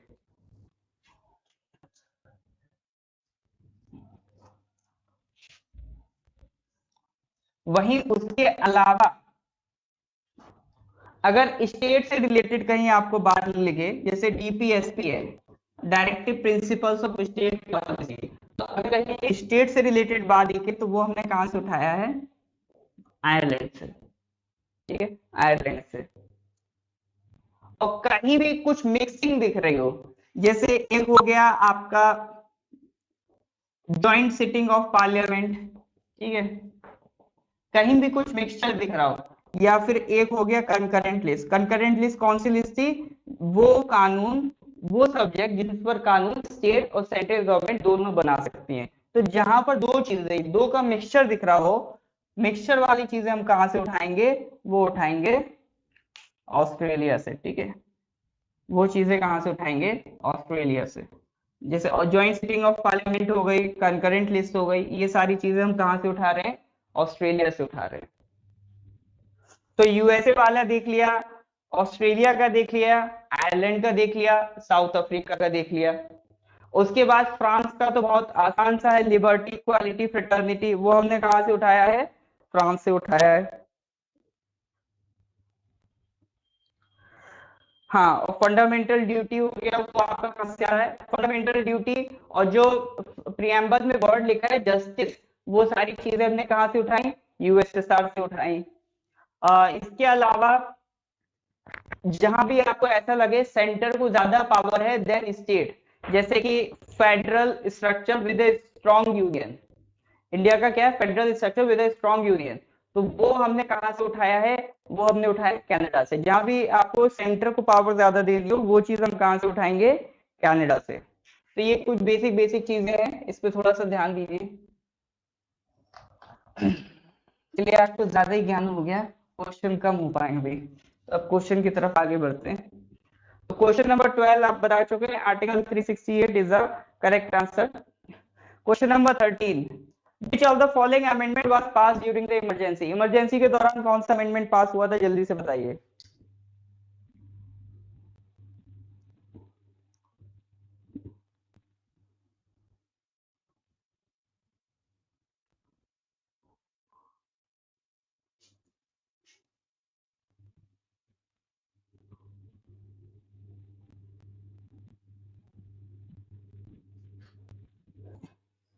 Which of the following amendment was passed during the emergency? भैया, 42nd amendment। Question number 3, correct answer is the 42nd constitutional amendment act 1976। कब पास हुआ था? ये 1976 में अमेंडमेंट पास हुई थी। और ये इमरजेंसी आपको 1975 से 77 के बीच चली, तो उसी के बीच में आपका ये 42nd अमेंडमेंट पास हुआ था। इसको भी मिनी कॉन्स्टिट्यूशन कहते हैं, क्योंकि बहुत ज्यादा चेंजेस कर रहे थे इंदिरा गांधी ने। फेमस फेमस कौन से थे कि जैसे आपका प्रियम्बल अमेंड कर दिया था। प्रियम्बल में जो 3 वर्ड ऐड किए गए थे, सेकुलर, सोशलिस्ट और इंटीग्रिटी, ये 3 वर्ड भी इसी अमेंडमेंट से ऐड किए गए थे। और भी काफी मेजर मेजर चेंजेस, बहुत बड़े बड़े चेंजेस किए गए थे उसको, लेकिन बाद में 44th अमेंडमेंट से बदल भी दिया गया था। चलिए, next question 14, which of the following makes amendment makes the right to education as the fundamental right to all the children under the age of 6 to 14 years by inserting Article 21A to the Constitution. देखिए question number 14 क्या कह रहा है, question number 14 पूछ रहा है जो आपका आर्टिकल 21A, तो 21A में जो आपका राइट टू एजुकेशन है, वो जो 21 के बाद ए लिखा है वो ये क्लियरली बता रहा है कि ये आर्टिकल अमेंडमेंट के बाद आया है। किसी भी नंबर में अगर अल्फाबेट लगा है आर्टिकल में तो इसका मतलब वो अमेंडमेंट से आया है। तो वो पूछ रहा है कौन सी अमेंडमेंट थी। लोग कह रहे हैं 86। और बताइए।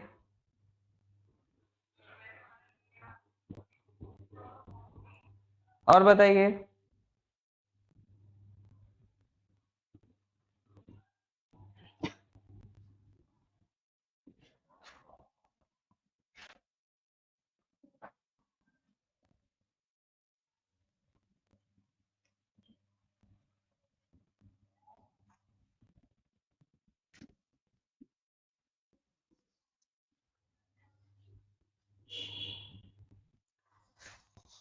76 भी कह रहे हैं लोग। 76 तो ऑप्शन में नहीं है। अच्छा, आप बी ऑप्शन कह रहे हैं, आप गलती से 76 लग गए।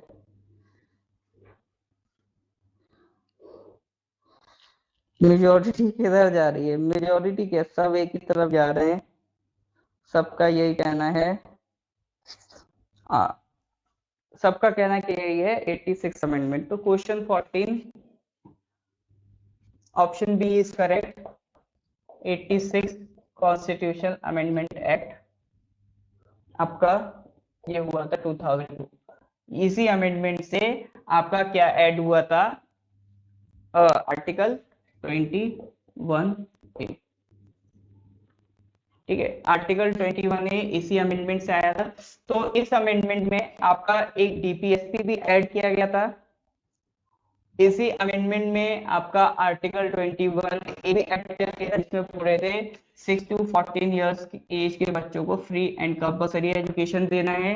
और इसी अमेंडमेंट में आपका एक 11th फंडामेंटल ड्यूटी भी ऐड की गई थी।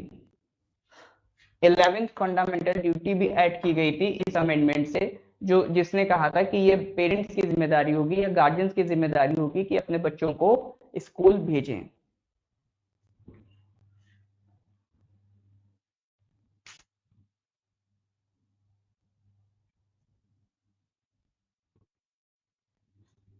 तो 86 कॉन्स्टिट्यूशनल अमेंडमेंट एक्ट 2002, इसमें ही आपका आर्टिकल 21A आया था। चलिए, तो 14 का करेक्ट आंसर क्या है, B. Next question, the 9th schedule to the Indian constitution was added by. 9th schedule किससे ऐड हुआ है?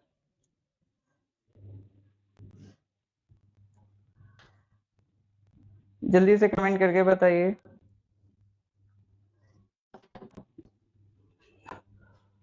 देखिए, कंसिस्टेंसी अपनी बना के रखिए और कोशिश करिए कि आंसर ज्यादा से ज्यादा करें। ये देखिए, जितना आप आंसर करेंगे उतना ही आप अलर्ट रहेंगे, जितना अलर्ट रहेंगे आपके दिमाग में चीजें उतना ही जल्दी बैठ जाएंगी। अनुतैपुरा जी 42 क्यों कर रही है? 9 शेड्यूल बताइए किस अमेंडमेंट से आया है? तो सबका आंसर फर्स्ट की तरफ जा रहा है। नमान कह रहे हैं 42। अरे भैया, 42 में काफी ज्यादा चेंजेस हुए थे, लेकिन इसका मतलब ये नहीं कि सारे चेंजेस 42 अमेंडमेंट में ही हो गए थे। सारे चेंजेस 42 अमेंडमेंट में नहीं हुए थे।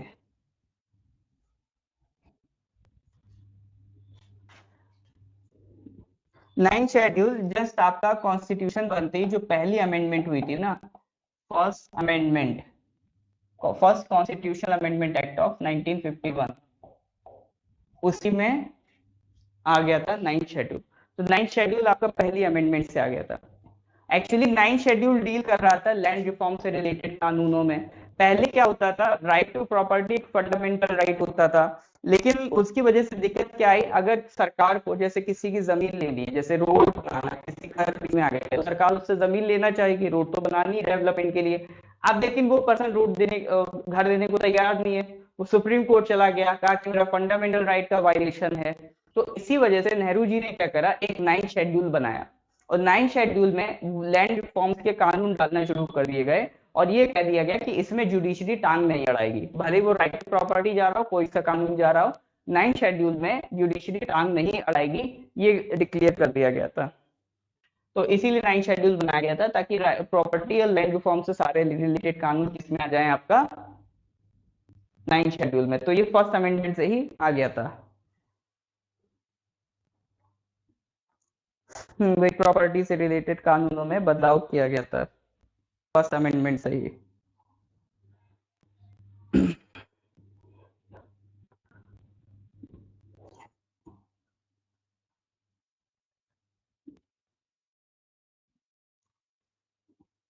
प्रॉपर्टी या फिर कह सकते हैं आर्टिकल 15 में जो आपका डिस्क्रिमिनेशन था, शेड्यूल कास्ट वाला, जो प्रोहिबिशन ऑफ डिस्क्रिमिनेशन, वो भी ऐड किया गया था। चलिए, question number 16, which of the following government of India act is also called a mini constitution of India? ये आंसर तो जस्ट अभी बता देना चाहिए आप लोगों को। 16 बहुत आसान सवाल है, जल्दी से बताइए। 16 का आंसर जल्दी से बताइए, बहुत आसान सवाल है, अभी डिस्कस किया था। मेजोरिटी, इसमें टाइपिंग मिस्टेक भी अलाउड नहीं है, इस क्वेश्चन में टाइपिंग मिस्टेक भी नहीं करना है, सही आंसर बताना है जल्दी से। चलिए बढ़िया। Question number 16, correct answer is D, government of India act 1935। Majority चीजें हमने इसी कानून से ली थी, इसीलिए गवर्नमेंट ऑफ इंडिया एक्ट 1935 को मिनी कॉन्स्टिट्यूशन भी कह देते हैं। देखिए, गवर्नमेंट ऑफ इंडिया एक्ट 1935 को भी मिनी कॉन्स्टिट्यूशन कह देते हैं लोग, और 42nd अमेंडमेंट को भी मिनी कॉन्स्टिट्यूशन कह देते हैं। तो अगर ऑप्शन 42 लिखा हो, ये गवर्नमेंट ऑफ इंडिया एक्ट 1935 लिखा हो, दोनों ही करेक्ट माने जाएंगे, उसका थोड़ा सा ध्यान रखिएगा।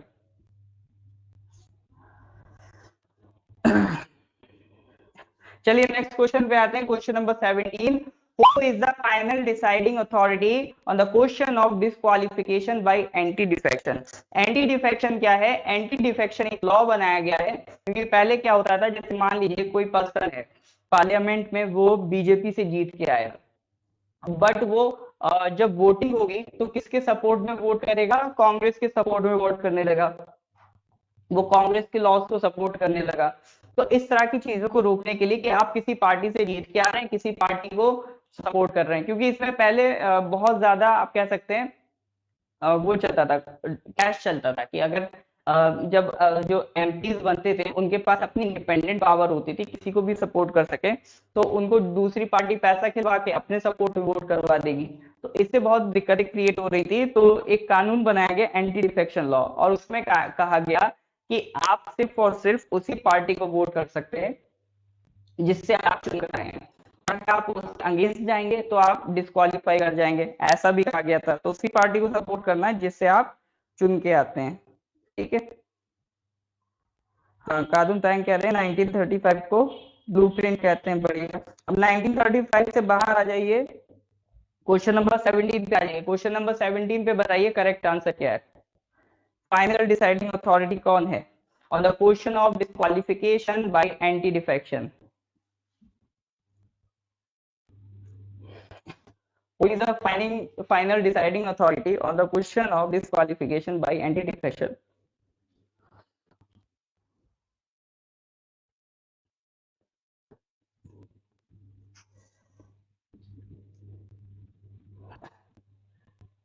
गलती नहीं करनी है।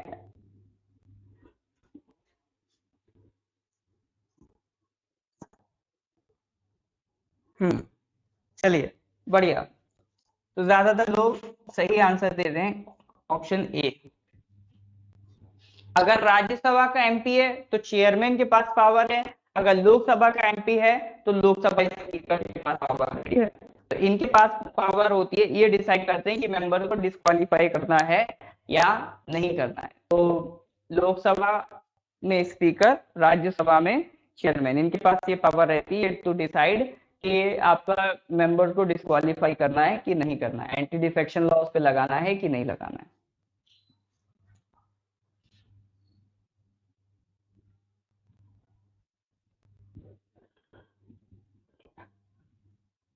Next question 18, the council of ministers is responsible to the, वो रासजा ले गया, वो ऑप्शन ए राज्यसभा होगा, ऑप्शन बी प्रेसिडेंट है, option C Lok Sabha, D prime minister. Council of ministers किसको रेस्पॉन्सिबल होते हैं? तो काउंसिल ऑफ मिनिस्टर्स आपके लिए किसके लिए रेस्पॉन्सिबल है?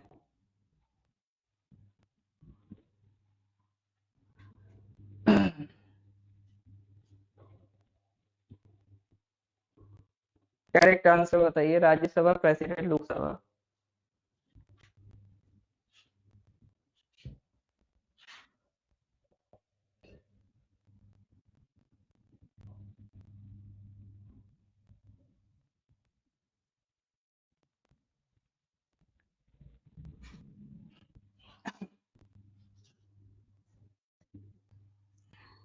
आंसर नहीं आया अभी तक। प्राइम मिनिस्टर दे देना तो आंसर।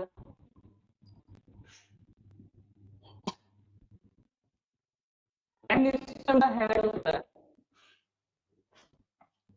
काउंसिल ऑफ मिनिस्टर्स के लिए प्राइम मिनिस्टर रिस्पॉन्सिबल नहीं है। देखिए जितने भी लोग हैं 70+ आपका कनेक्ट है तो सब लोग रिप्लाई दीजिए, वरना ऐसा कोई मतलब नहीं है आप बस बैठ के अगर सोच रहे हैं कि मैं तकिया लगा के आराम से इसको देखूंगा, ये कोई मनोरंजन का शो चल रहा है, तो ऐसा नहीं है। ये आपका कोई मनोरंजन का शो नहीं है। प्रॉपर आप एक टेबल चेयर पे बैठिए और वहां पर इसको क्वेश्चंस को प्रैक्टिस करिए, क्योंकि आपको सीखने के लिए बहुत जरूरी होता है आपकी बॉडी का राइट पोस्चर होना।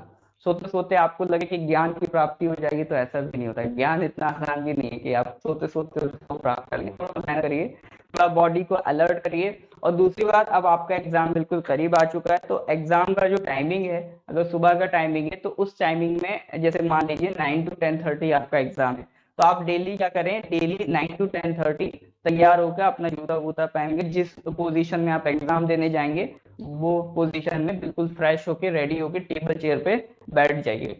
तो 9 to 10:30 आपको टेबल चेयर पे बैठना है। भले अगर पढ़ाई में मन नहीं लग रहा, मत पढ़ाई करिए, बैठे रहिए, कुछ भी करिए, नोवेल पढ़ना कोई नोवेल पढ़ लिए, कोई मूवी देखना कोई मूवी देख लिए, लेकिन वो जो 1.5 घंटा है उसमें बैठने की आदत डालिए पहले तो, वो जरूरी है। क्योंकि कई बार हो सकता है आप एग्जाम देने जाएं, वहां पता चल रहा है आपसे बैठा ही नहीं जा रहा है, आप बैठ ही नहीं पा रहे हैं, आपको लग रहा है जल्दी से घर निकल जाऊं, लेटने की आदत थी, लेटे लेटे पढ़ने की आदत थी। तो वो चीजों का अब आपको टाइम आ गया है करेक्ट करना है। तो अब जो आपके पास टाइम है उसमें प्रैक्टिस करिए, जो जिस टाइम में एग्जाम होता है उसी टाइम में अपनी बॉडी को एक्यूरेट लाइए, क्योंकि बॉडी की भी हैबिट हो जाती है। जैसे अगर आप लोगों की सुबह लेट उठने की आदत है तो वहां पर भी नींद आएगी एग्जाम टाइम में, तो आपकी एफिशिएंसी डाउन होगी। अगर 50 क्वेश्चन आपको आते होंगे तो आप 45 ही कर पाएंगे। तो एफिशिएंसी को मैक्सिमाइज करने के लिए उसी टाइम उठिए जिसमें आपका एग्जाम है, ताकि आपकी बॉडी भी थोड़ा सा हैबिचुअल हो जाए। 1-1.5 हफ्ते में बॉडी हैबिचुअल हो जाती है, तो यूडीसी वाले भी अब एक अगर राइट पोस्चर अपना बना लेंगे एग्जाम टाइम का, तो उनके लिए भी बेटर रहेगा। चलिए, तो council of minister is responsible to the Rajya Sabha, president, Lok Sabha या prime minister. Question number 18। Question number 18 correct answer बताना है। Council of ministers is responsible to the, answer is C, Lok Sabha. Lok Sabha को रेस्पॉन्सिबल, ठीक है। देखिए council of minister is a part of union executive, ठीक है। Council of minister किसका पार्ट है? ये पार्ट है यूनियन एग्जीक्यूटिव का, और यही हमारी सरकार है। और हमारी सरकार किसके लिए रिस्पॉन्सिबल है? ये सरकार रिस्पॉन्सिबल होती है हमारे लोकसभा के लिए। क्यों? क्योंकि लोकसभा में हमारे रिप्रेजेंटेटिव हैं, हमने अपने रिप्रेजेंटेटिव को चुन के लोकसभा भेजा है। तो लोकसभा में किसकी आवाज है? हमारी आवाज है। एक तरीके से हम ही वहां पर प्रेजेंट हैं लोकसभा में। तो ये जो सरकार है इसको जवाब देगी, हमें जवाब देगी। अब लेकिन घर घर तो नहीं आ सकती हमें जवाब देने, तो सरकार हमारे रिप्रेजेंटेटिव जो बैठे हैं लोकसभा में उनको जवाब देगी। तो काउंसिल ऑफ मिनिस्टर किसको रिस्पॉन्सिबल है? लोकसभा को। और काउंसिल ऑफ मिनिस्टर्स हैं आपके एग्जीक्यूटिव, और लोकसभा है आपका लेजिस्लेटिव। तो यहां से हम कह देते हैं कि executive is responsible to legislative, ठीक है। Executive is responsible to legislative, और यही होती है आपकी पार्लियामेंट्री डेमोक्रेसी। इसी को हम क्या कह देते हैं, इसी को हम कह देते हैं पार्लियामेंट्री डेमोक्रेसी। कोई अलग से नया कंसेप्ट नहीं है, उसमें भी यही होता है, आपका जो एग्जीक्यूटिव है वो रिस्पॉन्सिबल होता है to the legislative in parliamentary democracy.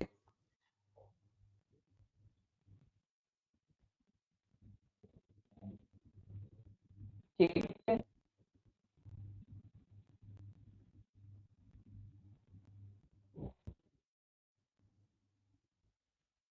हाँ कलेक्टिवली रिस्पॉन्सिबल होती है लोकसभा को, लेकिन एसआई वगैरह के एग्जामों में इतना वो कलेक्टिवली इंडिविजुअली इतना वो ध्यान नहीं देते हैं। तो आप अगर इसका आंसर करेक्ट मानेंगे तो आपका करेक्ट आंसर यही है, आपका लोकसभा होगी, council minister responsible to Lok Sabha. यहाँ पर वो इनडायरेक्टली कलेक्टिवली ही की बात कर रहे हैं। अब ये थोड़ा एसआई में डिटेल कम होती है ना, तो इतना कलेक्टिवली इंडिविजुअली देख के वो खुद परेशान नहीं होना चाहते हैं, तो वो आपको क्या करेंगे। Next question, advocate general is appointed for a period of, advocate general का टेन्योर क्या होता है, लगाइए तुक्का। Question number 19।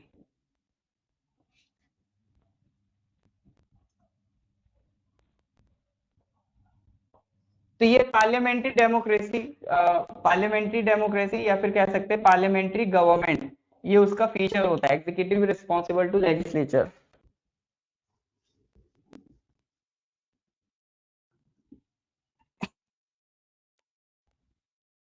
क्वेश्चन क्या है, एडवोकेट जनरल का टेन्योर बताना है आपको।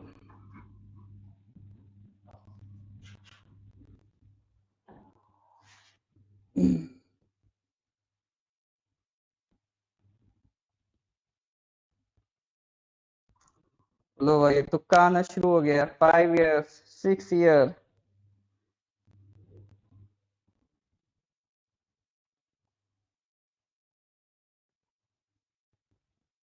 5 साल, 6 साल। और कोई है ट्राई करे, ऑडियो में भी लोग कंफ्यूज हैं।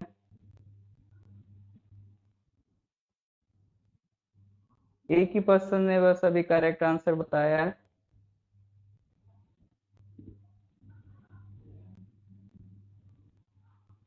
और लोग बताइए।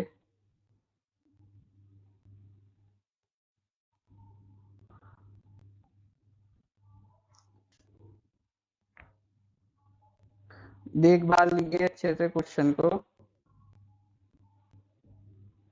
मुझे लगता है करेक्ट आंसर पार्टनिक जो है बहुत बड़े, अब आपका करेक्ट आंसर आ गया है। अब आपको लग रहा है आइडिया मिल गया है, नो आइडिया से अब आप आइडिया पे आ गए, बहुत बढ़िया।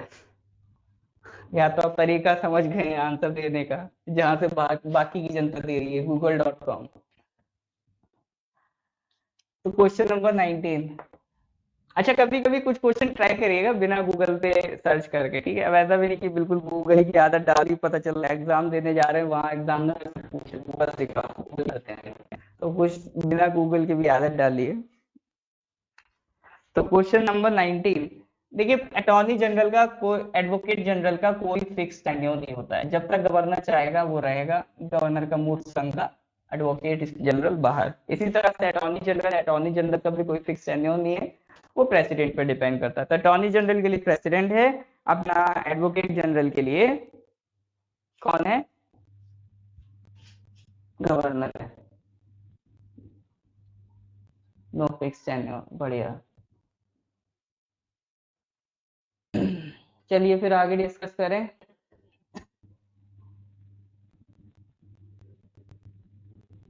नेक्स्ट क्वेश्चन ये था आपका 19। Question number 20, the 11th fundamental duty was added by the, अभी थोड़ी देर पहले डिस्कस करा था, राइट टू एजुकेशन में 11th फंडामेंटल ड्यूटी ऐड हुई थी, तो वो कौन सा अमेंडमेंट था, वो जल्दी से बताइए। 11th फंडामेंटल ड्यूटी में कौन सा अमेंडमेंट था, जल्दी से बताइए।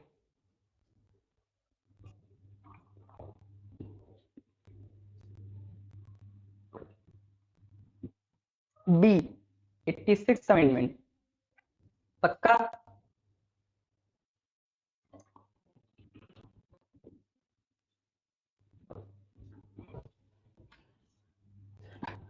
आंसर की तो जरूरत नहीं पड़ रही है ना इसमें, आंसर की, ओ सॉरी, गूगल की तो जरूरत नहीं पड़ रही है ना।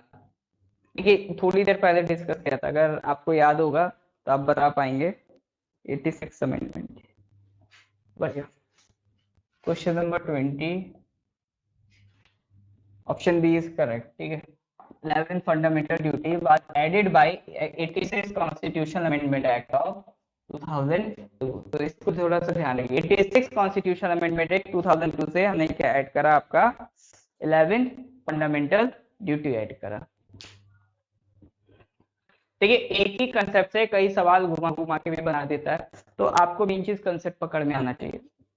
अब आप लोग टेस्ट सीरीज दे रहे होंगे, तो टेस्ट सीरीज में ध्यान रखिए, आपको क्वेश्चन नहीं बनता होगा तो उसको एनालाइज करिए।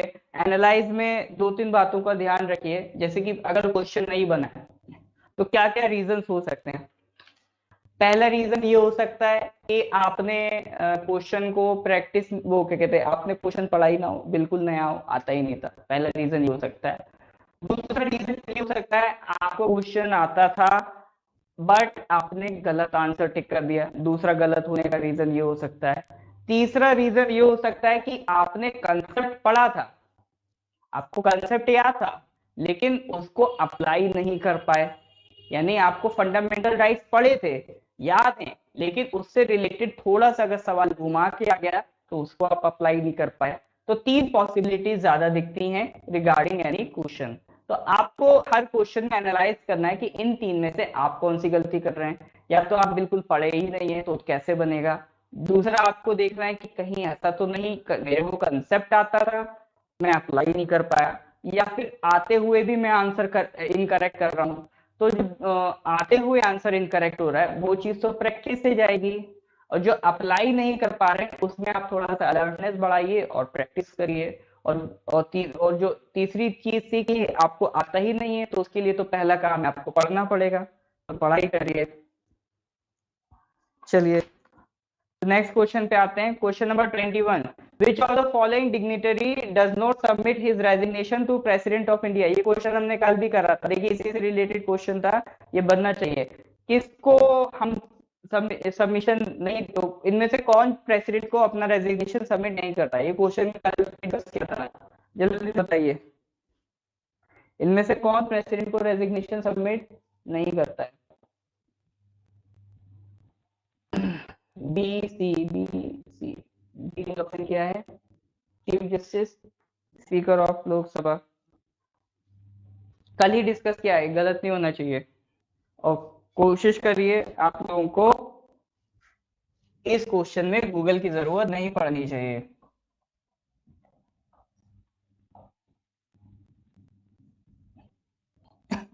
कल ही हमने डिस्कस किया था कि स्पीकर ऑफ लोकसभा अपना रेजिग्नेशन देता है डेप्यूटी स्पीकर को, अंडर आर्टिकल 94, ये भी पढ़ा था।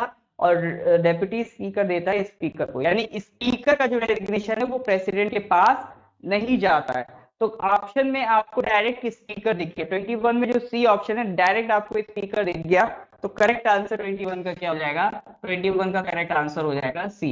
अच्छा ए बी और डी, वाइस प्रेसिडेंट भी प्राइम प्रेसिडेंट को इस्तीफा देंगे, चीफ जस्टिस भी प्रेसिडेंट को रेजिग्नेशन देंगे, प्राइम मिनिस्टर भी आपका प्रेसिडेंट को रेजिग्नेशन देंगे। बट जहां तक स्पीकर का सवाल है, स्पीकर किसको देंगे, डेप्यूटी स्पीकर को देंगे। बहुत बढ़िया, speaker of Lok Sabha submit to deputy speaker. Next question 22. New all India services can be initiated in India only if the following makes the recommendation.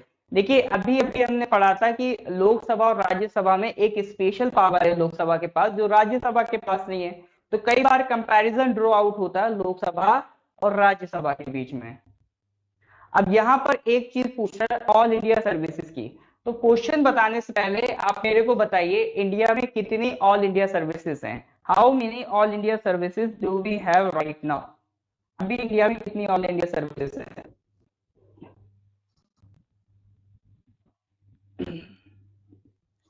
जल्दी से बताइए इंडिया में कितनी ऑल इंडिया सर्विसेज हैं।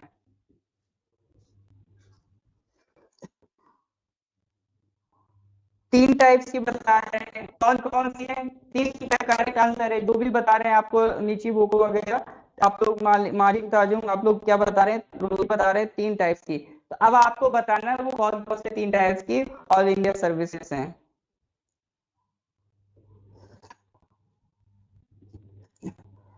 तीन टाइप्स बता रहे हैं आपको, कौन कौन सी तीन टाइप्स की ऑल इंडिया सर्विसेज हैं।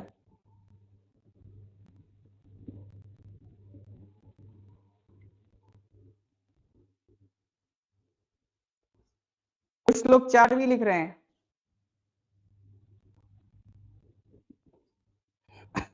अच्छा, जो आईएफएस लिख रहे हैं वो फुल फॉर्म लिख सकते हैं आईएफएस का? क्योंकि आईएफएस दो तरीके कौन सा सर्विस की फॉरेस्ट सर्विस भी है। आप लोग आईएफएस से क्या समझ रहे हैं?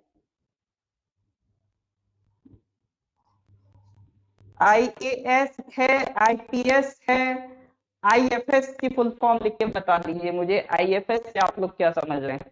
कहीं ऐसा ना हो आईएफएस में ही मामला गड़बड़ हो रहा हो। सोनू दो दो लिख रहे हैं इंडियन फॉरेस्ट सर्विसेज। बढ़िया। आपका किसी ने, जो कैल्विन है, कैल्विन ने इंडियन फॉरेन सर्विसेज भी लिखा है, बहुत बढ़िया। बाकी लोग क्या लिख रहे हैं? Forest services. ऐसा तो नहीं एक कमेंट कर देता उसी को कॉपी पेस्ट कर करके काम चला रहे हो, कौन लिखे मेहनत करे। चलिए, तो जो लोग फॉरेन सर्विस लिख रहे हैं वो उनका आंसर गलत है। इंडिया में तीन ऑल इंडिया सर्विसेज हैं, ठीक है? इंडिया में कितनी ऑल इंडिया सर्विस हैं? तीन। आईएएस, आईपीएस और आईएफओएस लिखते हैं उसे, ठीक है? फॉरेस्ट सर्विसेज को एफओएस लिख देते हैं ताकि कंफ्यूजन ना हो, क्योंकि फॉरेन सर्विस को आईएफएस लिख देते हैं तो फॉरेस्ट सर्विसेज के लिए हमने क्या बना दिया? आईएफओएस। तो Indian administrative services, police services, forest services, ये तीन ऑल इंडिया सर्विसेज है। ऑल इंडिया क्यों? क्योंकि इनका जो अपॉइंटमेंट है वो सेंट्रल गवर्नमेंट करती है, इनको अपॉइंट सेंट्रल गवर्नमेंट करती है, फिर इनके कार्डर अलॉट करके अलग अलग स्टेट्स में नौकरी के लिए भेज देती है। तो ये इनको अपॉइंट सरकार सेंट्रल गवर्नमेंट करती है, बट भेजती कहां पर है? स्टेट्स में। तो एक तरीके से ये लोग सेंट्रल गवर्नमेंट के रिप्रेजेंटेटिव भी, काइंड ऑफ रिप्रेजेंटेटिव का भी काम करते हैं इन स्टेट। तो यही कहलाती है आपकी ऑल इंडिया सर्विसेज, क्योंकि ये लोग इंडिया में कहीं भी भेजे जा सकते हैं, क्योंकि ये सेंट्रल गवर्नमेंट रिक्रूटमेंट से आते हैं। यूपीएससी सेंट्रल गवर्नमेंट की बॉडी है, वहां से रिक्रूट होते हैं, रिक्रूट होने के बाद ये अलग अलग स्टेट्स में भेज दिए जाते हैं। तो अल्टीमेटली जो इन पे पावर है, Indian railway service central government की सर्विस है, ऑल इंडिया सर्विस नहीं है। ये जो ऑल इंडिया सर्विस है, इनमें मेन जो पावर है आपकी वो सेंट्रल गवर्नमेंट के पास है। अगर किसी एम्प्लॉय को, किसी ऑफिसर को हटाना होगा तो सेंट्रल गवर्नमेंट ही उसको हटा सकती है। State government maximum to maximum suspend कर सकती है, सस्पेंशन से ज्यादा स्टेट गवर्नमेंट कुछ नहीं कर सकती है। अल्टीमेटली उसको हटाने की पावर किसके पास होती है? सेंट्रल गवर्नमेंट के पास होती है। तो ये होती है आपकी ऑल इंडिया सर्विसेज। अब इसके बाद क्वेश्चन आता है, क्या इंडिया में और भी कोई ऑल इंडिया सर्विस हम बना सकते हैं? बिल्कुल बना सकते हैं, और भी ऑल इंडिया सर्विसेज बना सकते हैं। अब आप क्वेश्चन पे आ जाइए। IPS, Indian engineering service, revenue service, ये सब सेंट्रल गवर्नमेंट की सर्विस है भैया। ये जितनी भी आप लोग लिख रहे हैं what about this, what about this, अब ये सब किसी सर्विसेज हैं? ये सेंट्रल गवर्नमेंट की सर्विस है, ये ऑल इंडिया सर्विसेज नहीं है। ऑल इंडिया सर्विसेज ये तीन आपके सामने लिखी है, ना इससे कम है ना इससे ज्यादा है। अब सवाल आता है कि अगर आपको नई ऑल इंडिया सर्विस बनानी है तो किसकी रिकमेंडेशन से बना सकते हैं, या किस बॉडी के पास पावर है नई ऑल इंडिया सर्विस बनाने की? तो ये सवाल पूछ रहा है।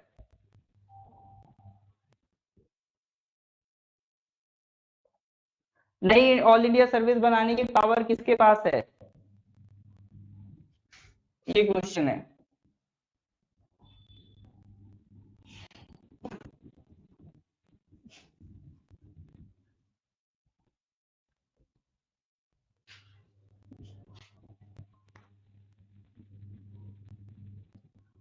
हाँ, प्रेसिडेंट ही होगा सब। कॉमन तुक्का तो यही लगता है कि प्रेसिडेंट ही कर सकता होगा इस तरह का काम, और क्या करेगा? और लोग बताइए। कुछ लोग राज्यसभा भी बोल रहे हैं, रामानुजन कुमार। राज्यसभा। और कौन है? मारी राजू राज्यसभा। बढ़िया। जो लोग राज्यसभा बोल रहे हैं उनका आंसर करेक्ट है। Question number 22, correct answer is B, Rajya Sabha. All India service बनाने की पावर किसके पास है? राज्यसभा के पास है। देखिए अभी एक चीज हमने पढ़ी थी कि लोकसभा के पास एक्स्ट्रा पावर है in in relation to money bill, इसी तरह से राज्यसभा के पास भी स्पेशल पावर है रिगार्डिंग ऑल इंडिया सर्विसेज। ठीक है, तो ये पावर न्यूज में सुना था ना, इसलिए इसीलिए कहते हैं करंट अफेयर्स पढ़िए, न्यूज पढ़िए, यही तो आपका न्यूज भी काम आता है। काफी आपकी फैक्चुअल जानकारी न्यूज से ही कवर हो जाती है, इसीलिए न्यूज़पेपर इंपॉर्टेंट होता है। चलिए अब कभी नहीं भूलिएगा, ऑल इंडिया सर्विसेज कहाँ से स्टार्ट होगा? राज्यसभा से। चलिए नेक्स्ट क्वेश्चन 23, नेशनल फ्लैग, हमारा नेशनल फ्लैग किस दिन अडॉप्ट हुआ था? बहुत ही फैक्चुअल सवाल है, जल्दी से आंसर दे दीजिए। क्वेश्चन नंबर 23 बहुत ही फैक्चुअल सवाल है, जल्दी से आंसर दे दीजिए। नेशनल फ्लैग किस दिन अडॉप्ट हुआ था? 26 जनवरी 1947, 26 नवंबर 1947, 22 जुलाई 1947, 26 जनवरी 1950।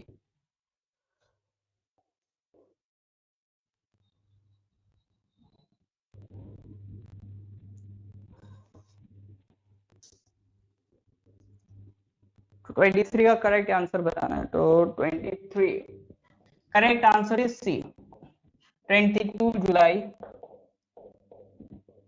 1947।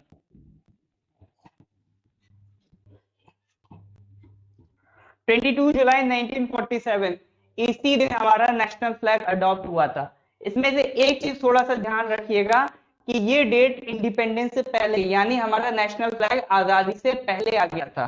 ठीक है, अब आप मान लीजिए आपको पता नहीं है कि डेट क्या है, बट इतना पता है जो हमारा नेशनल फ्लैग है वो आजादी से पहले का है। तो अब आप इसमें से कौन कौन से ऑप्शन एलिमिनेट कर सकते हैं?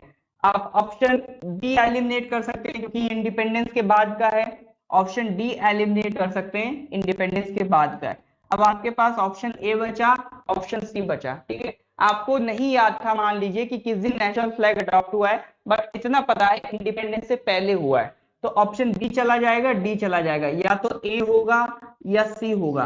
अब आपके पास दो ऑप्शन बचे हैं, तो दो ऑप्शन में आप कुछ भी इंटेलिजेंट गैसिंग अगर करेंगे तो आपका क्वेश्चन सही होने की प्रोबेबिलिटी 50% है।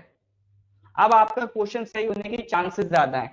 और अगर आपको डेट पता है एग्जैक्टली कि 22 जुलाई 1947, या इतना ही पता है कि जुलाई का महीना था, तो आप खट से सी आंसर लगा देंगे। अगर आपको इतना ही पता है कि जुलाई का महीना था, तो 22 जुलाई 1947 को आपका नेशनल फ्लैग अडॉप्ट हुआ था। और डिजाइन किसने किया था? पिंगाली वेंकैया जी ने। ठीक है, डिजाइन किसने किया था ये भी याद रखिएगा, पिंगाली वेंकैया। हो सकता नाम में गड़बड़ हो थोड़ा सा, मतलब स्पेलिंग में। पिंगाली जी का नाम याद रखिए क्योंकि उन्होंने हमारा नेशनल फ्लैग डिजाइन किया था।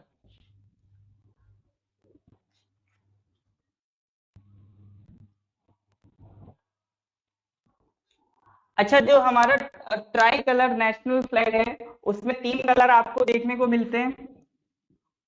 सबसे ऊपर क्या है? सैफ्रॉन है, फिर व्हाइट है, फिर ग्रीन है। तो ये सैफ्रॉन क्या रिप्रेजेंट करता है? जो सैफ्रॉन कलर है ये क्या रिप्रेजेंट करता है?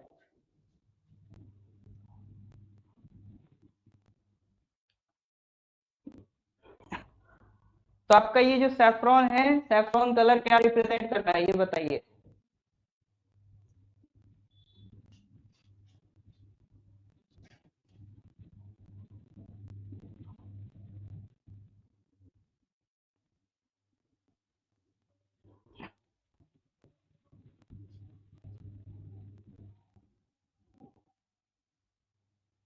Saffron white and colour green, strength, unity, piece,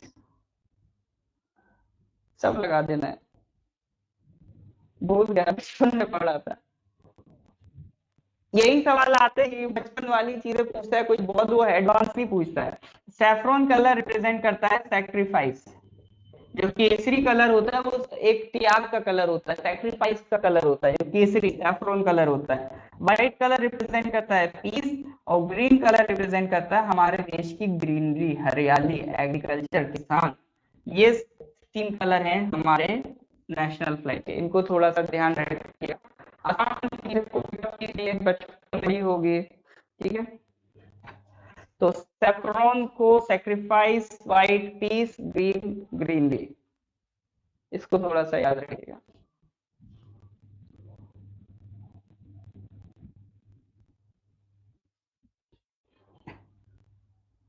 चलिए, no idea, then get an idea, अब तो मिल गया होगा आइडिया।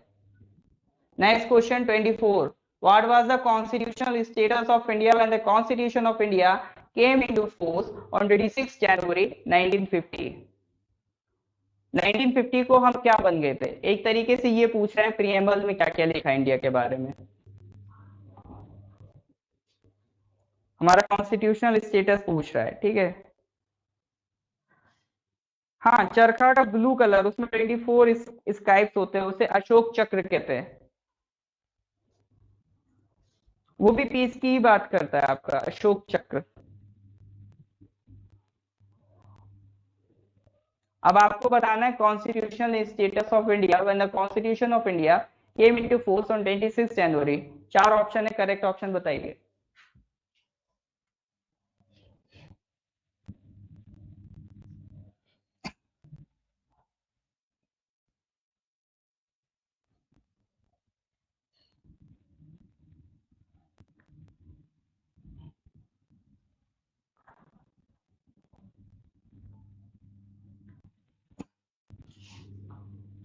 करेक्ट ऑप्शन बताइए। सी जा रहा है लोगों का आंसर।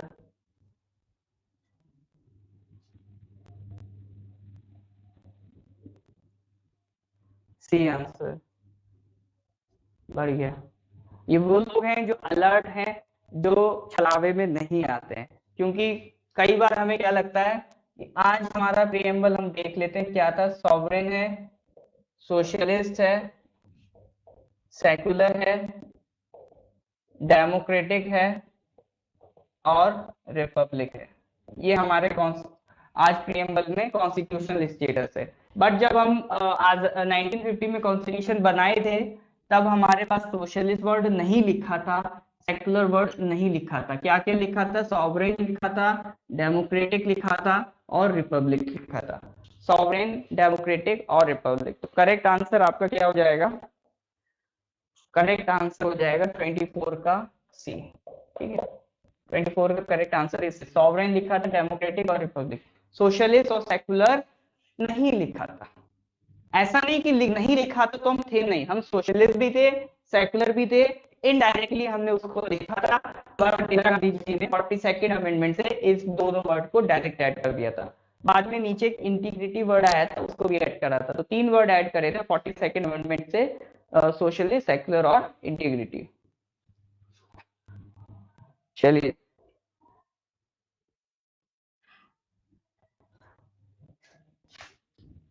आगे बढ़ते हैं लास्ट क्वेश्चन की तरफ। Who has been given the power to enforce the fundamental rights by the Constitution of India? बताइए करेक्ट है।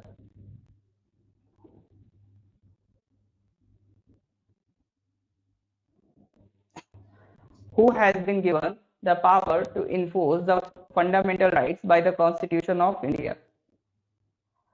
फंडामेंटल राइट्स को एनफोर्स करने की पावर किसके पास है? हम लोगों ने कहा है हमें फंडामेंटल राइट्स मिले हैं, लेकिन अगर सरकार मना कर दे, नहीं देना चाहे, तो हमें कौन दिलवाएगा फंडामेंटल राइट्स? हमारे फंडामेंटल राइट्स की लड़ाई कौन लड़ेगा? कौन दिलवाएगा? किसको पावर है? प्रेसिडेंट। प्रेसिडेंट के पास कहां से पावर है? प्रेसिडेंट के पास इतना टाइम ही नहीं होता हमें फंडामेंटल राइट्स दिलवाए। प्रेसिडेंट कहां से दिमाग लगा लिया? पार्लियामेंट, पार्लियामेंट कैसे बचाएगी? पार्लियामेंट से ही तो बचाना है हमें। बचना तो पार्लियामेंट से, कहीं पार्लियामेंट हमारे फंडामेंटल राइट्स ना छीन ले, उससे हमें कौन बचाएगा? तो पार्लियामेंट कैसे आंसर हो सकता है? थोड़ा सोचिए। अब कुछ लोग डी लगा रहे हैं ये सोच के कि जुडिशरी बच जाएगी, तो जुडिशरी का मतलब ऑल द कोर्ट। अब ये तो एक आम भाषा वाली बात हो गई, इसको थोड़ा सा अगर आप पढ़ेंगे, थोड़ा सा अगर आप पढ़ेंगे तो आप पाएंगे करेक्ट आंसर है आपका supreme court and high court. ठीक है, डी सी में किसी को डाउट है तो अब वो डाउट अपना क्लियर कर लीजिए। 25 का करेक्ट आंसर इसी supreme court and high court. Supreme court और हाई कोर्ट हमारे फंडामेंटल राइट्स बचाती हैं। सुप्रीम कोर्ट अंडर आर्टिकल 32 और हाई कोर्ट अंडर आर्टिकल 226। इनके पास पावर है, पावर टू इशू रिट्स। ये रिट्स इशू कर सकते हैं supreme court under article 32 and high court under article 226।